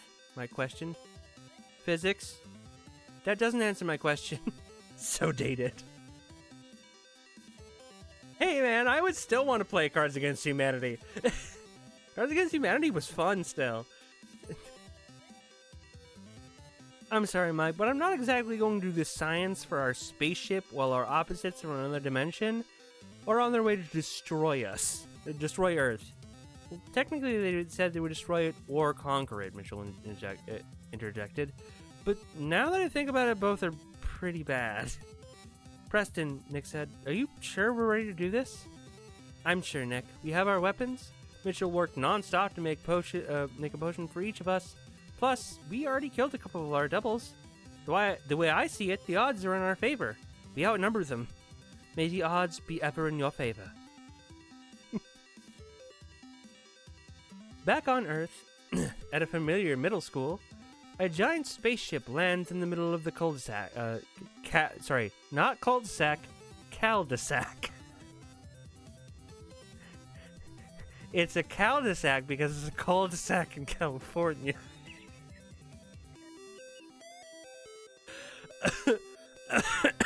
That's not no, it's a typo.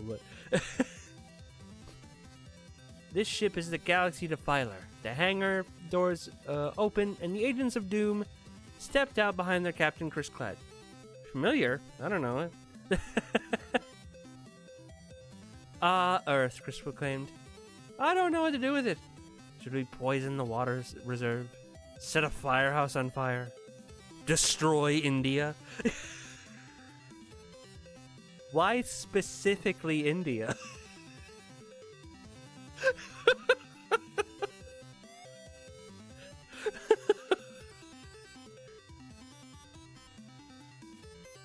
I have the idea, Captain, Signy suggested.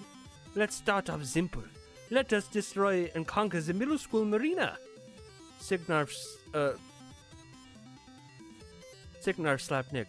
You really are stupid. You are so stupid. Why are you so stupid?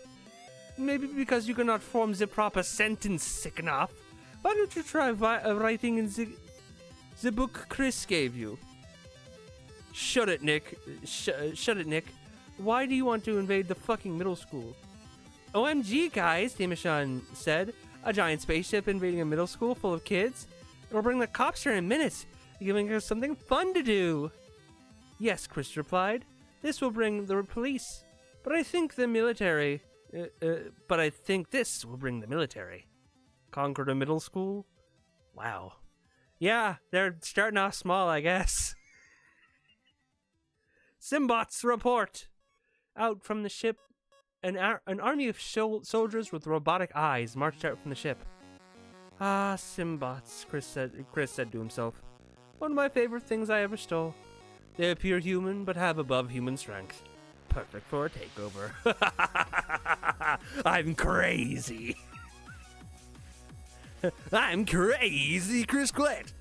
And I have a deal for you. I have so many Simbots, I'm selling them. I'm practically giving them away. Come on down to Crazy Chris Klett's Simbot Symposium. The Simbot Symporium.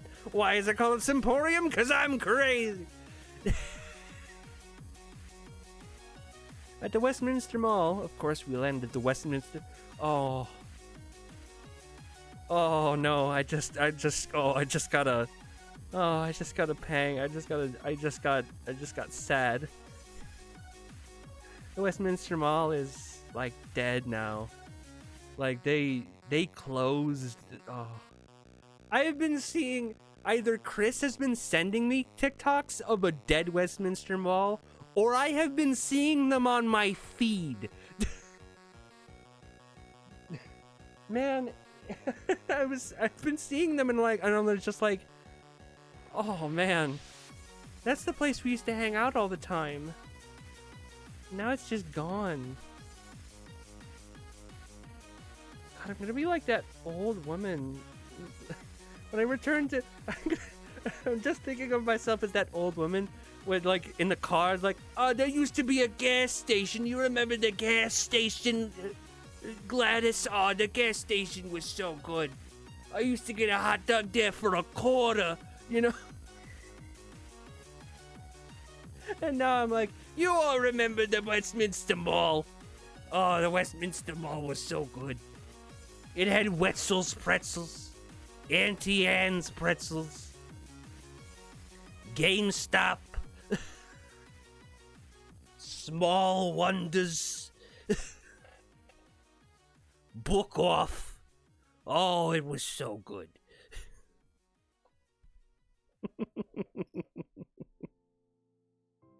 Anyway.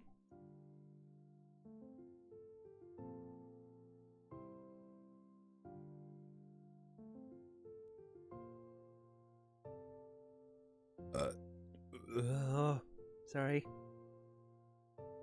The Galaxy Friendship landed in the parking lot, and the GOOH crew, of course, the crew of GOOH emerged. All right. With their weapons ready and their potions in their pockets, they were ready to stop their doubles. Crew, gather around the captain. Damien, go around and ask people if they've seen a spaceship other than ours. Dylan, lock the ship up.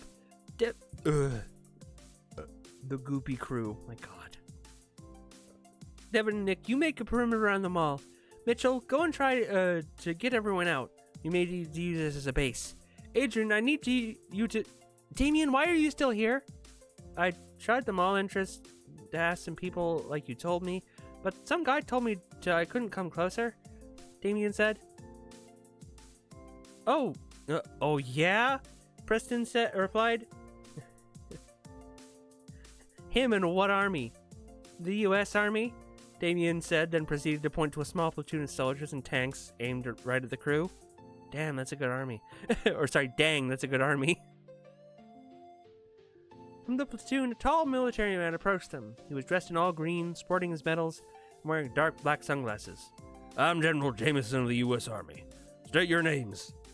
The you and what army trope? Yes, of course. I love that trope.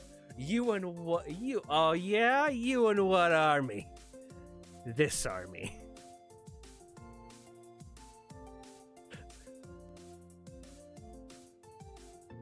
All right, completely off topic. I was playing Skyrim today because of course I was, and I was just exploring around, and since I have a bunch of mods on there, there was just a place that had a small army of frostbite spiders and tundra spiders, and I was like, oh fuck, and then a dragon came, and I was like, oh fuck, and then I got distracted with the spider army and killed the spider army for me, and then I had to kill it. I was like, there's a small army of spiders. What do I do? Dragon.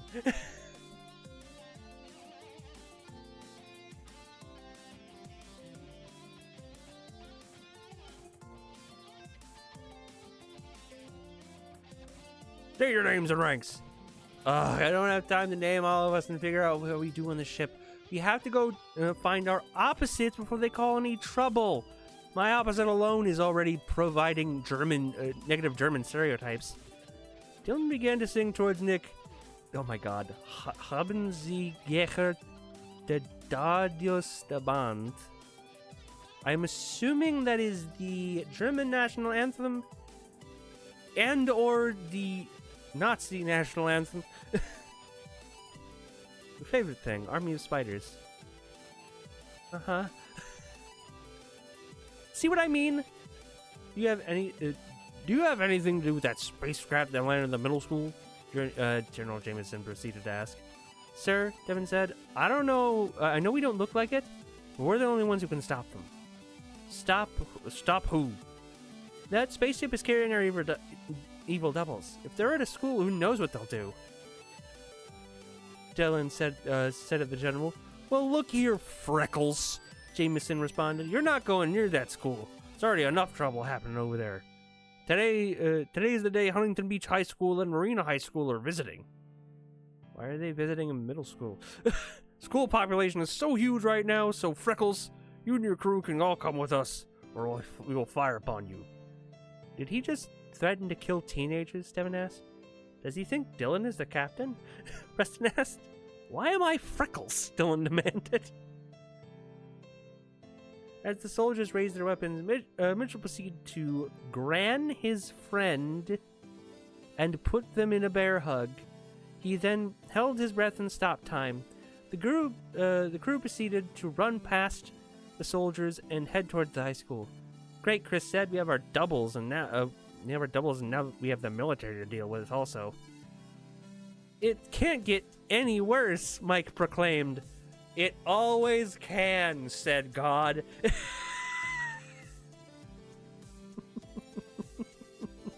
As the crew finally arrived, saw a large army of Simbots that overfilled the field. That's what it was. The Marina Middle School field was around the size of 3 football fields. My God.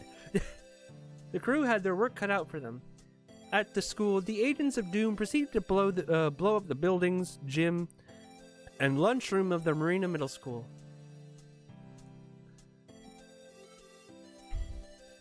While the Simbots gathered the students and teachers into the library, when room ran out, they were forced into batting cages of the school, on the school blacktop. In the cages, some of the crew's closest friends and possible crushes from MHS and HBHS. At the top of Nerd Hill, the hill on the field where the original Nerd Hill gang was formed. Real group lore. Chris Klett leaned against the large tree and watched the destruction of the school. Soon his crew came back to him. Is everything going as I commanded, Mook? Hi. After we are done with the school, Nerd Hill gang. Real group lore time. My friends and I all hung out in middle school on a hill. That hill was called Nerd Hill because we were nerds and we hung out on that hill. So we just kind of called ourselves the Nerd Hill Gang at some point.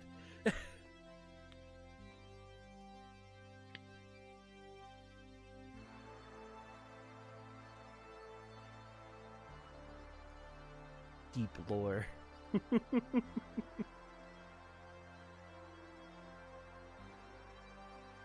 We will destroy the city as planned.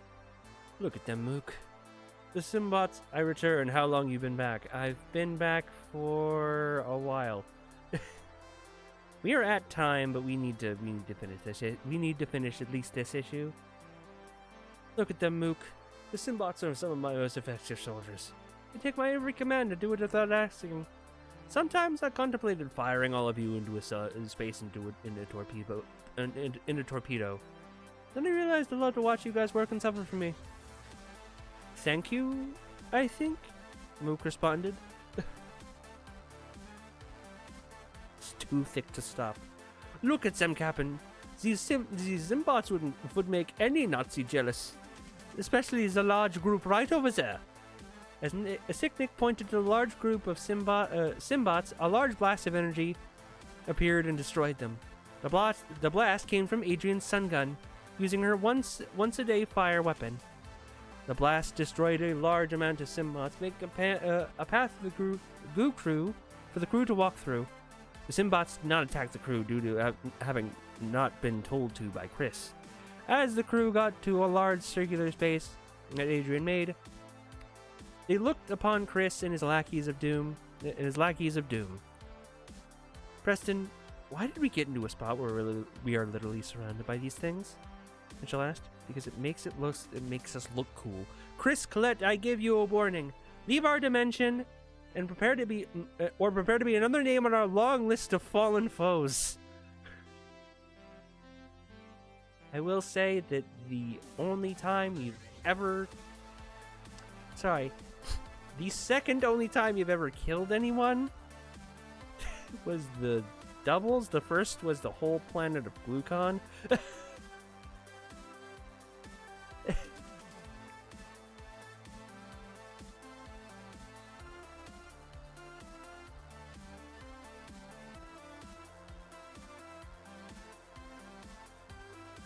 Oh, please, Maxwell said. You guys won't be able to stand our army of Simbots, let alone us, teehee. Oh, I am sorry to kill my double, Max said. Simbots, I, Chris Klett, command you. Wow, we did not catch that one. To destroy the galaxy's organization of heroes. Chris, we kind of missed something. There's a K, and then there's another K. Oops. Oh well. As the robots turned to the crew in a fighting stance, the crew responded by drinking their potions, all except for Preston. He wasn't ready yet. Instead, he pulled out his sword. Oh, I guess he got it at the weapon shop. One slipped through the cracks. The cracks with a K. All right, let's see. The robots turned to the crew and got in a fighting stance. The crew responded by drinking it. Oh, yeah. Pulled out his sword and got in a fighting stance with his crew. All right, everyone, on my count. 3, 2, 1, go. The crew split up and attacked the Simbots, destroying them by the minute. Preston jumped and sliced and diced every Simbot that got near him. Nick burned them by the load with full with his flame powers. The load full. That's what it means. Dylan ran as an army of Simbots gave chase. Dylan soon stopped and turned to face the machines. Using his control of water, Dylan caused the water from the school's pipes to erupt and blast a handful of them into the air. The others, he simply caused a large puddle to form around a good percentage of the robots. Oh, the Simbots suck. Yeah. Ha, what are you going to do, soak us? We're advanced machines. Water won't cause us to malfunction. I kind of figured. That's why I made this move all by myself. Dylan proclaimed, Nick, Mitchell, now! Mitchell threw a vial that broke in the water that broke upon contact. The vial, which could change any substance into another, changed the water into oil. Nick then proceeded to shoot a tiny flame from his fingertips at the oil, causing a giant fire to erupt and destroy Dylan's Simbots. Metal! Damien and Max cried in unison.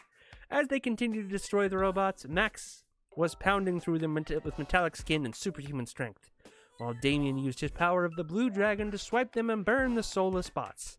Soon, only a small army of Simbots remained. All right, Mike said. We almost got them. things are going to be great. As Mike made this proclamation, a loud noise was heard. A noise that caused GOOH and the Simbots to stop fighting, and seeing what the noise was. God. The noise was the space Corvette of Daniel the Space Racer. Sorry I'm late. Had to pick this beauty up. Space Corvette landed and drove through the field, pulled up the Simbot that was holding Preston by the neck. Daniel stood on the hood of his Space Corvette and confronted Preston. So you guys did it. You invaded their planet. And now, what, you plan to kill the captain? Yes, Maxwell said. Looks like you came just in time for the best part. The destruction of GOOH. You blind? Nick said. You've been killing these things with ease. Exactly. You're using up your powers. We're wearing you down, wearing you out for when we have to face you ourselves, Chris cried. Well, Daniel replied, it looks like I made it just in time. Daniel then pulled out his shotgun and aimed it at Preston. After you screwed me over at the drag race, all I wanted to do was see you and your crew die. Then all of a sudden, Daniel aimed the space shotgun at the Simbot holding Preston and blasted to smithereens. By my own hands. Invading a man's homeworld is downright dirty. Maybe evil, but at least I follow a code of honor. Like you ugly mofos. Simbots, destroy the newcomer as well! Just to let you know, I'm helping you guys out today, but the next time I see you, it's fair game. Deal? Deal, Preston replied. Can the car do anything special? Daniel smiled as he hopped back into the Space Corvette and turned it towards the group of Simbots. With the press of a button, 2 machine guns popped out from it and began firing at the group. Soon, Daniel was surrounded. He then proceeded to put the brake on and hit the gas, causing the car to spin in circles. Speaking of circles, Damien's dragon stance summoned 2 weapons: a guitar axe for Damien and a microphone nunchucks for Max. They used the weapons to clear out the Simbots faster by spinning in circles as well. Daniel fired the machine guns in glee as they tore Simbots apart. Jesus. That is, until a large Simbot hopped into the car and threw him out. The large Simbot tried to stomp on Daniel's head, but he dodged it in time. Dylan then used his water powers to create a water cannonball via the water molecules in the air, and throw it at the large Simbot. It knocked the machine flat on its back. Daniel then proceeded to put a shotgun in the large machine's mouth and blast away. Devin was over on the blacktop, back against the large wall used for handball. As the Simbots approached him, he pulled out his weapon, the salad shooter. The robots looked at Devin with confusion at the weapon, especially when Devin filled the top with vegetables. I know this weapon makes one of my vegetarian choices, but you know what? Devin aimed the salad shooter at the robots, shooting out carrots, beets, and vegetables at such a high speed that they impaled the robots. The last one ran and tried to climb the brick wall.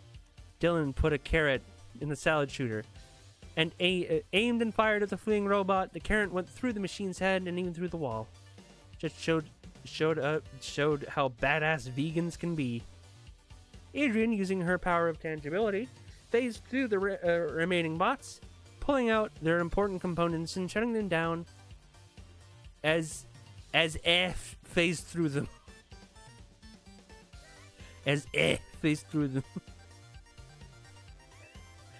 After Adrian destroyed the last Simbot, all that remained was Doom. The evil doppelgangers looked at the destroyed robot army and how they all stood, and how all that stood was the goody goods. Was the goody goods. Again, tangibility, the power to be seen. Tell that to Preston. The past Preston.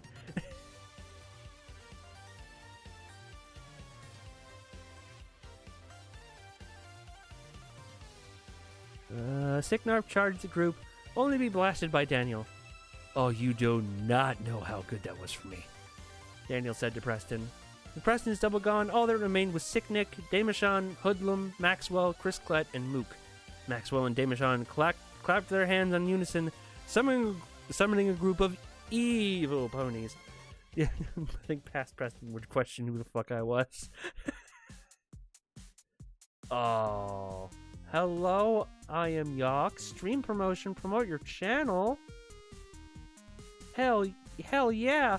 You know what I say to that? I don't say to that. I say, be gone, bot!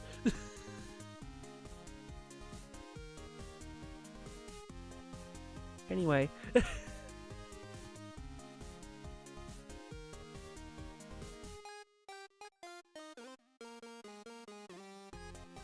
A group of evil ponies to attack the crew.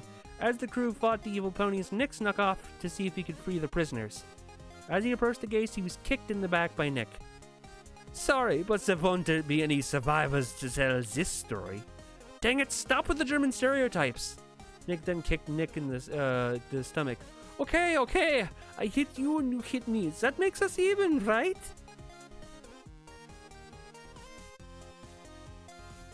How did I look away right as the bot appear? They have learned your attack patterns. You know what the big difference between you and I is? I know how to take a punch and be a man enough to not give up. Be woman enough to not give up. Nick then used his last bit of his power to summon a large fireball and hurl it at sick Nick. All that remained was the ash of Nick's evil counterpart. He then used a tad left to burn the locks off the cages and set the prisoners free. Dude, one kid said to Nick, that was sick. God.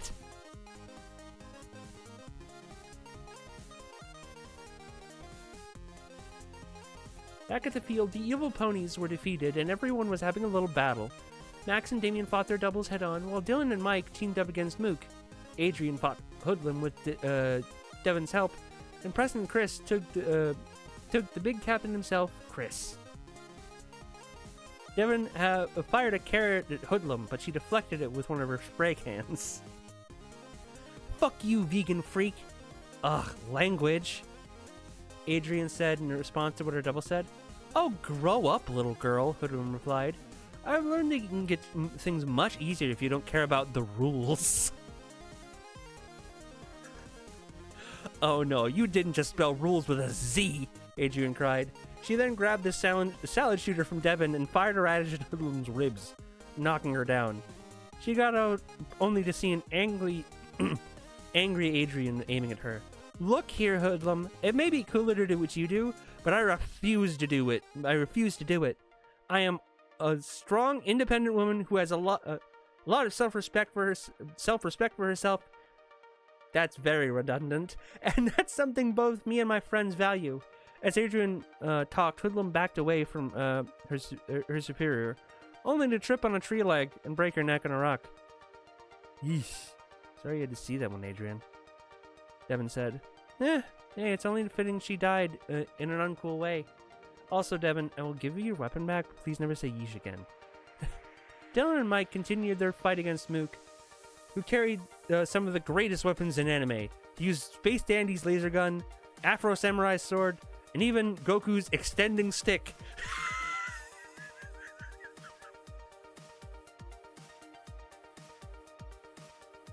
Dang it, Mike, this wouldn't be happening if you watched some anime. No, Dylan, if I watch anime, then what will I have to make Mitchell furious about?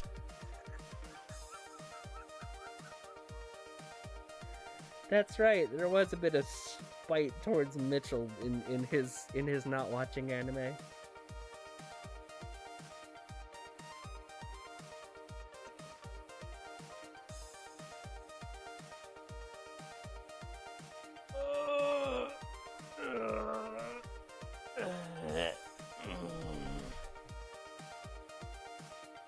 Anyway. As Mook continued to dominate over his opponents, Mike got an idea. Using instant transportation, he teleported a car to a car parked in the street. Mike was on top of the car and using his power again, he's able to teleport it and himself over Mook. Mike then jumped from the car while the vehicle landed on top of Mook. Take that, you anime-loving version of me. Man, I'm so freaking happy he's dead. This is great. Amazing. Fantastic. Mike, the fact that you're so happy about killing your double makes me kind of worried. Worried about what, Dylan? Worried that maybe Mook was the good guy? Quit joking. We all know I'm the good one. Let's go help others.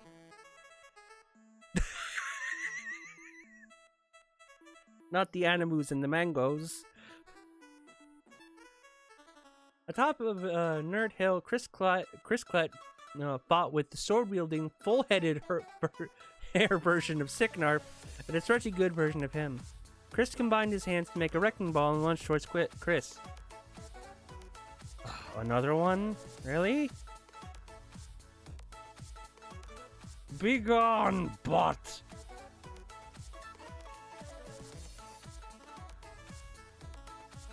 Jeez.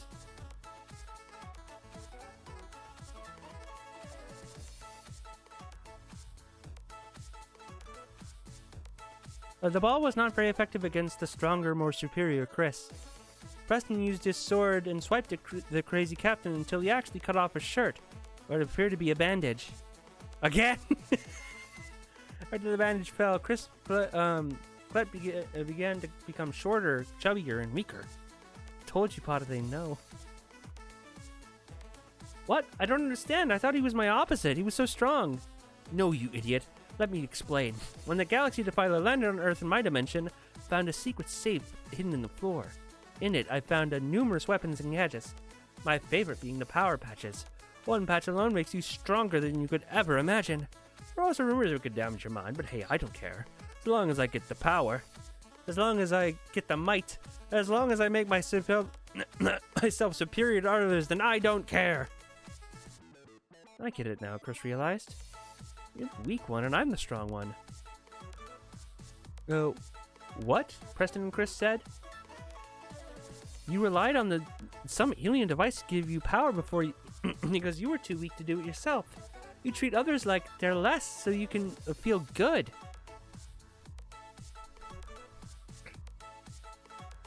You're just a bully with big toys. I, Chris Klett, am stronger than you because I can refuse temptation. I can say no. I can do it because when me and my friends work together, we're strong. Aw, how cute, Chrissy. But your metaphorical strength is nothing compared to my physical. You all saw how strong I was with just one patch. The rest of the team showed up. Chris Klett ripped off his pants, revealing he had a stockade of power patches inside the lining. He then proceeded to rip them off and put them on his skin. I just realized we should probably stop him, Nick said. You're right, Dylan replied. Come on, guys, let's go. Oh, hey, Damian Max, what happened to your doubles? We'll cut them off panel. Cool. All right, now that's out of the way. Let's stop Chris. He put them on himself. Already. Already, Dylan. Crazy Captain Chris Klett. Oh, we missed one another. We missed another one, Chris. Crazy Captain Chris Klett. There's the triple K's again.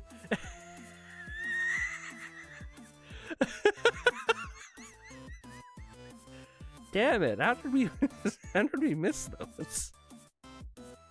Had become stronger than he ever was. He was large and intimidating. The arms. Yes! Oh my God! Just realized it was meant to be a KKK reference. My God. That's why we always did it crazy. Crazy with a C, Chris Klett with K's. But then we did crazy cap. But then I guess we just didn't see the captain with a K. Whatever. The heroes had used their last bits of their power. The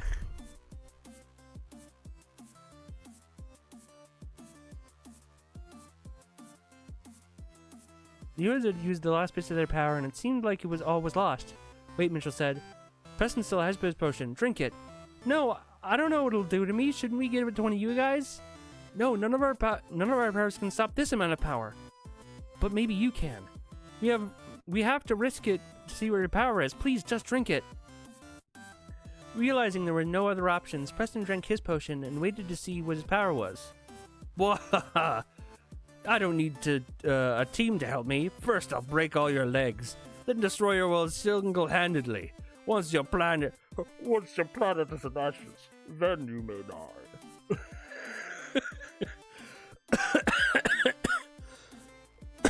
As Chris said his copyrighted speech, he charged at the GOOH crew and raised his hooking hand to an attack. As hands came down, it was suddenly grabbed by Preston. Preston then punched Chris in the gut, sending him halfway across the field. What? I know my power, Preston claimed. I am Kryp Saiyan, half Kryptonian and half Saiyan. That is so unfair, cried a GOOH crew member. Hey, Preston calmly said. Shut.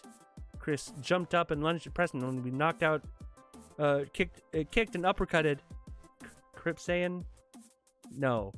Kryp Saiyan, like K-R-Y-P. Like Kryptonian? You know, like, because he's Kryptonian and so it's a Kryp Saiyan, you know?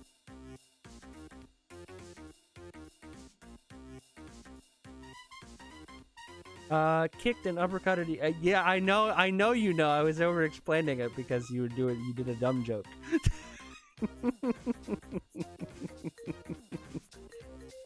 By him. Up. Oh yes. No. He's not Kryp Saiyan. He's not Kryp Saiyan. He's Kryp Cyan. Damn commercials, dude. Evil Podge is a Nazi? I'm joking, by the way, I know. Okay. That's like, there's no fucking way.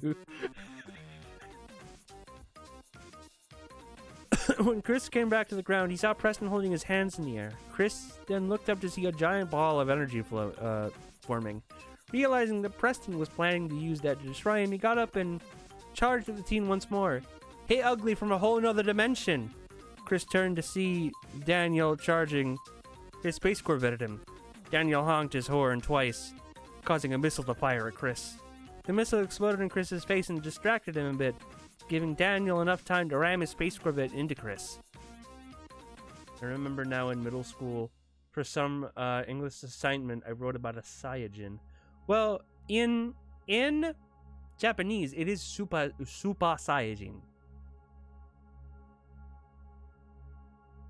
If I remember correctly. Which is why in Japanese, they abbreviate it not SS Goku, like Super Saiyan Goku. It's SSJ Goku. Or SSJ Vegeta. Or SSJ2, you know, sort of. Such and such things. Yes, I'm aware, hence why I did it. I see.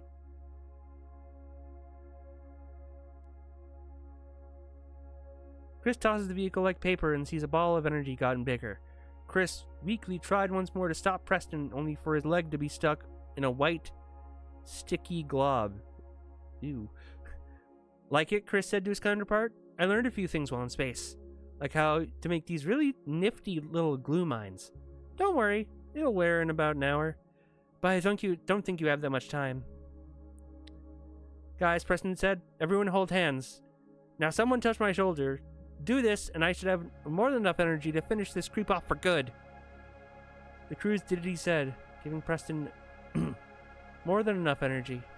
As Preston began to fire the friendship-charged energy blast at Chris. Actually, in Japanese, they do just do SS Goku. When they translate to English, the translators thought they need to put a J, so it's somehow only an English-only thing? Really? That's strange.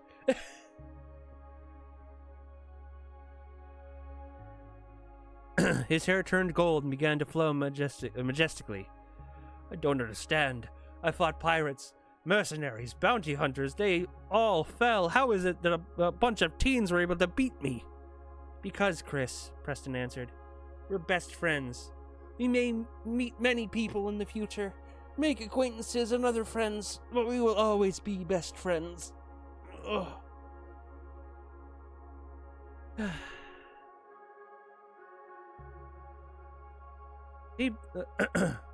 That's a power you can't complement. you can't compete with. That is so melodramatic, Chris cried. Don't care, Nick said. See you later, fucker. Hey, Daniel, Preston said. Come on and join us. Today, you're a friend too. Daniel ran towards the group and placed his hand on Preston's shoulder, giving him his energy as well. As he did it, Daniel felt less angry at GOOH. Actually, a little happy to be with them. Preston looked at Chris in the looked Chris in the eye and said, "Crazy Captain Chris Clutt, why did we spell it with a C here, but not? God damn it!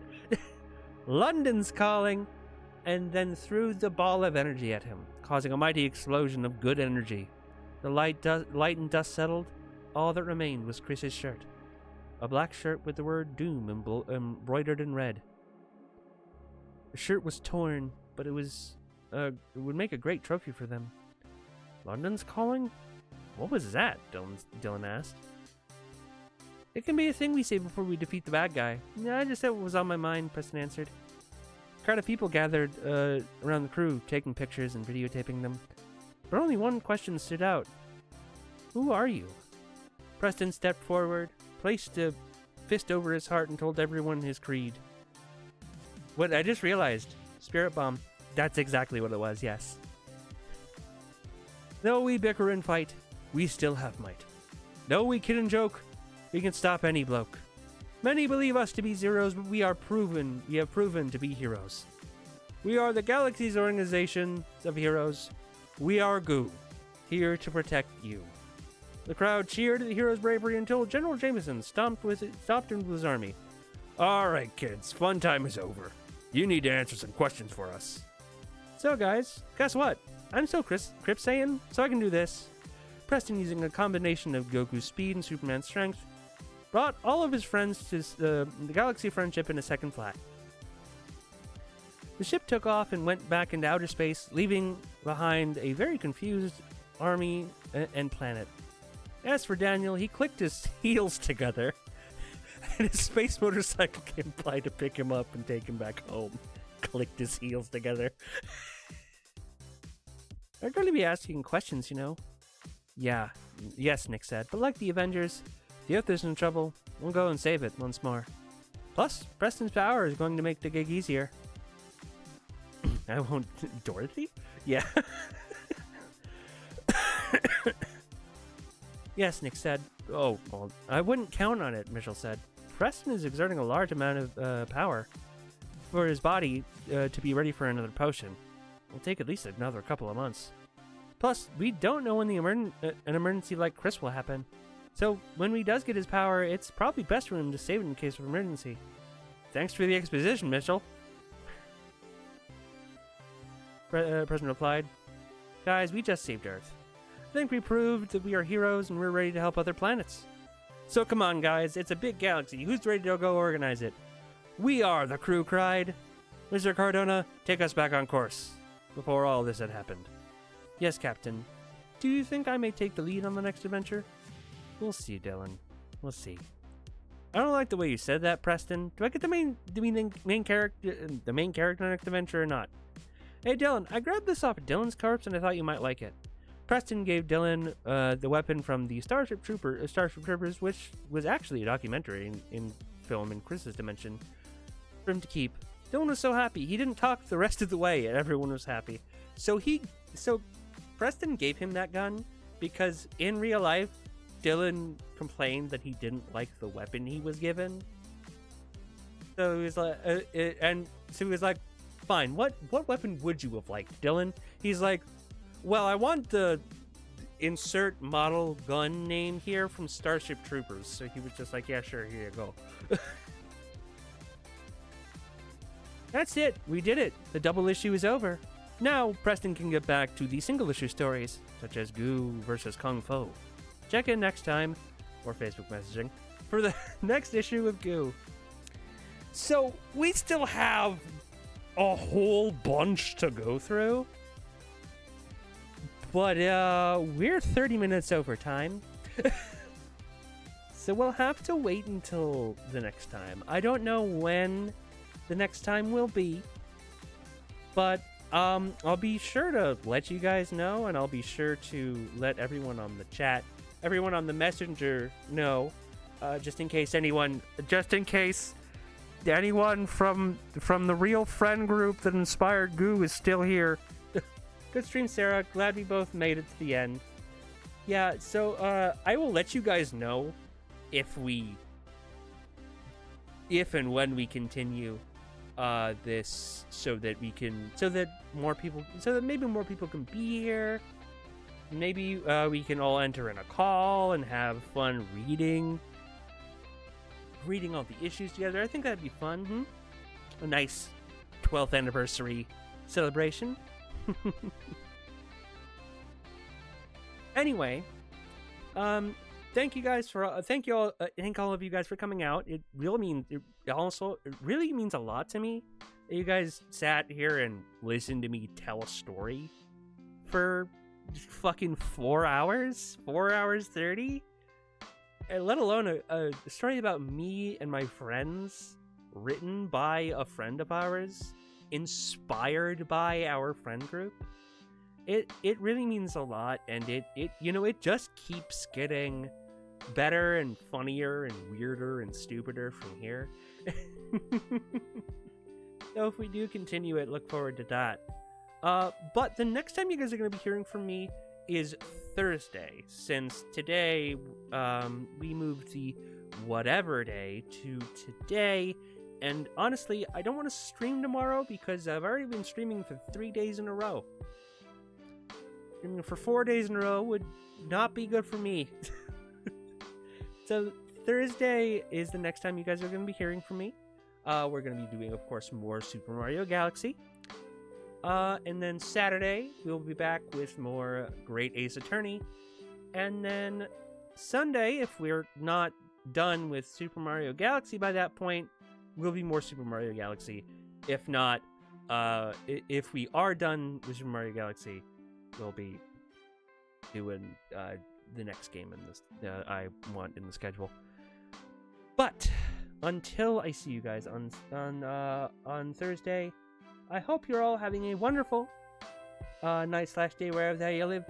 And bye.